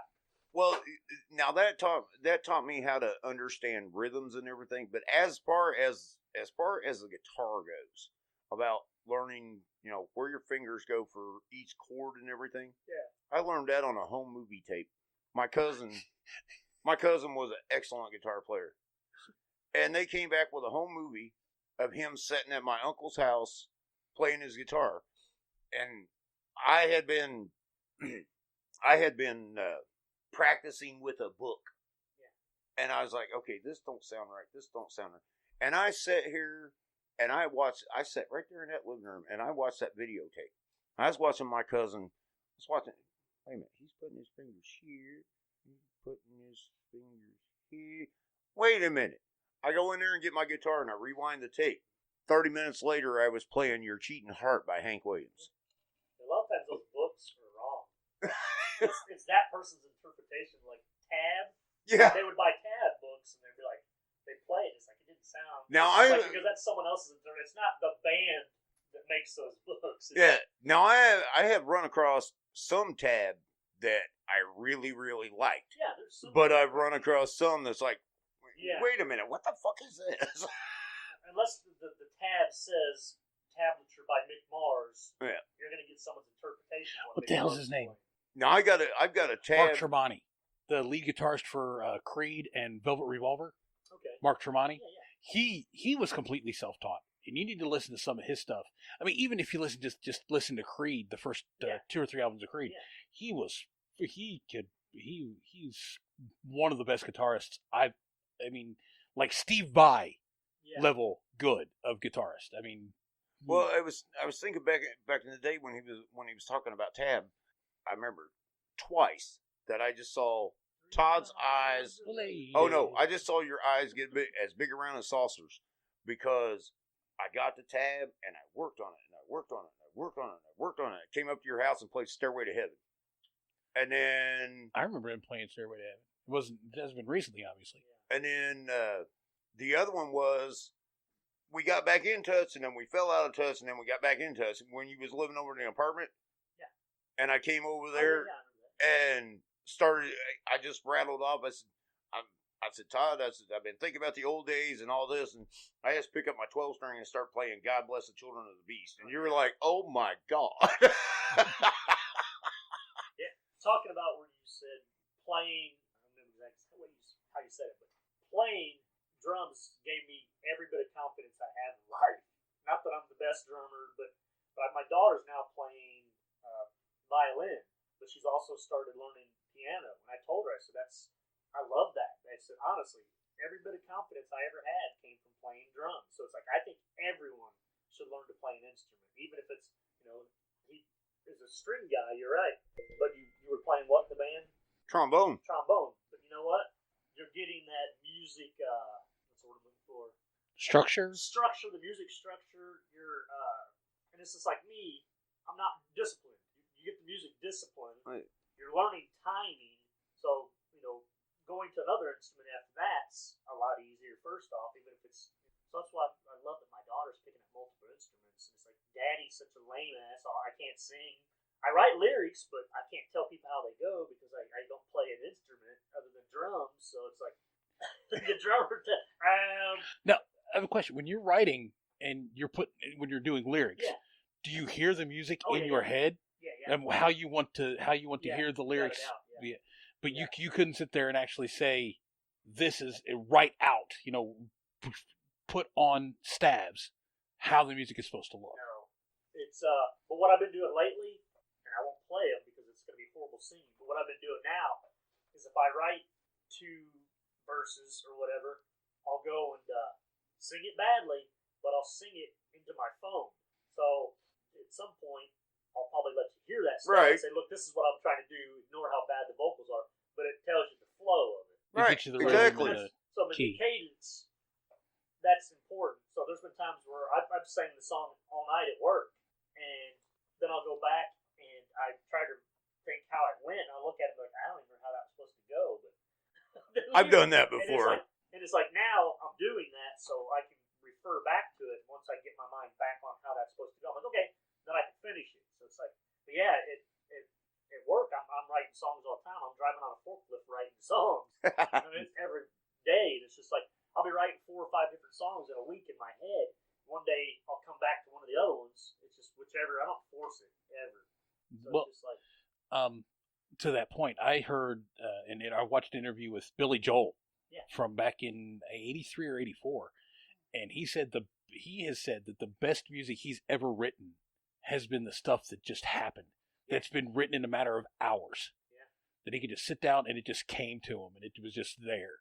I mean, now he has the benefit of being a piano guy, yes. and he could just sit there and just knock on keys and get it all together at once. But I mean, and the great thing about a piano is with the range you have there, you can kind of play out all the parts. You can even kind of knock out the drum on the low end. And but he said that that's the best. His best music is the music that's come to him out of the blue like that. Like We Didn't Start the Fire. He wrote that in like 4 hours. Yeah, it's a lot of lyrics too to put in there. Yeah, but that's also his entire life up until that point. Yeah. I mean, now 2020, we could do a whole version of that song just for 2020 alone. Yeah, we did a song by the band I jam with now. The Sons also does wrestling, so we wrote a song that he could come out to. And like professional style wrestling, no, or not professional. It's like a local AAU type stuff. Yeah.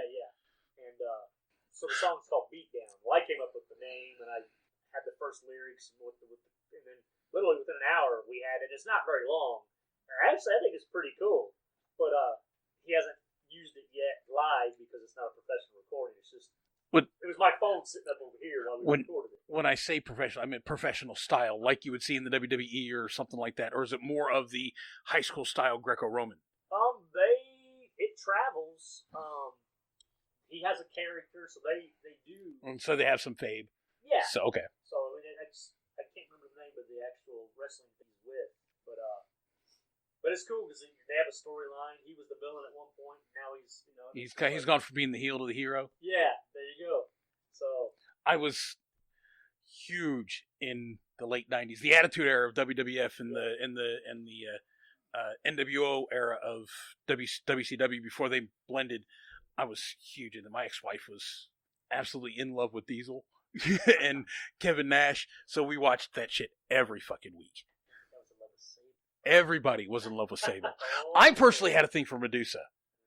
She actually left the WCW, left wrestling, bought a monster truck and became a professional monster truck driver, competing with like the likes of Kevin Anderson and Gravedigger and those guys. So yeah, so where are you going with your music now? You keep saying about doing more, and you're actually playing with a band again. Yeah, that's what we're trying to write, the concept album, which is pretty dark.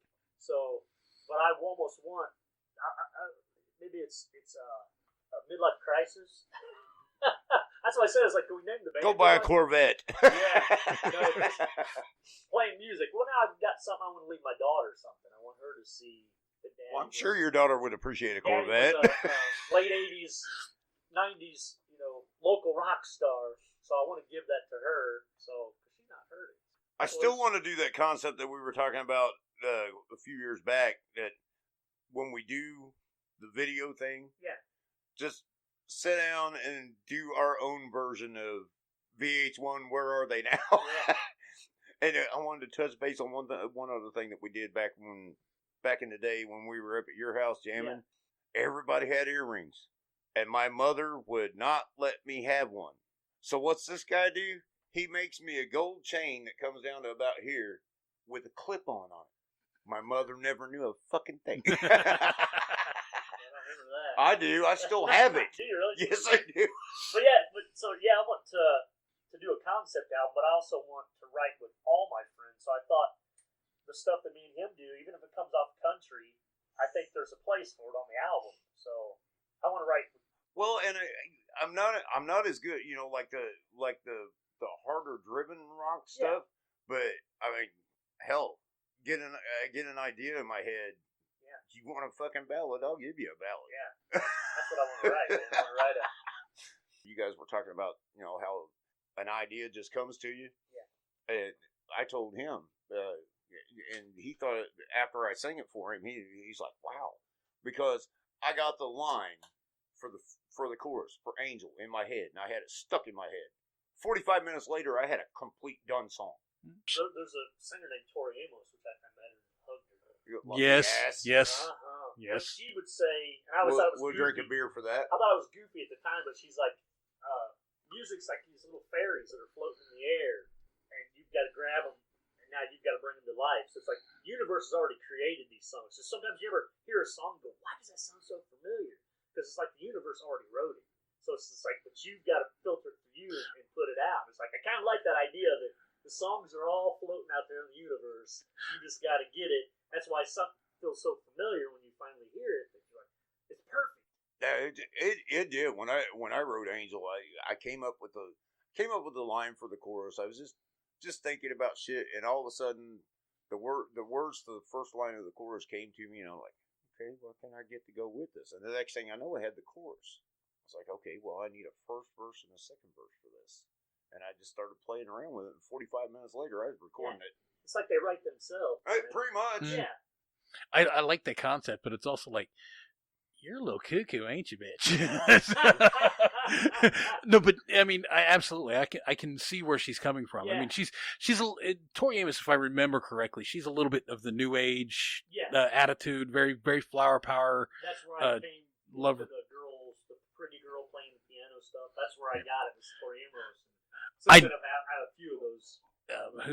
Who was mine? I mean, Vanessa Carlton is my go-to. Yeah. I absolutely love Vanessa Carlton. My favorite right now is a girl named Mari Digby. She's Japanese Irish. Oh my god! I gotta go back to her 80s days.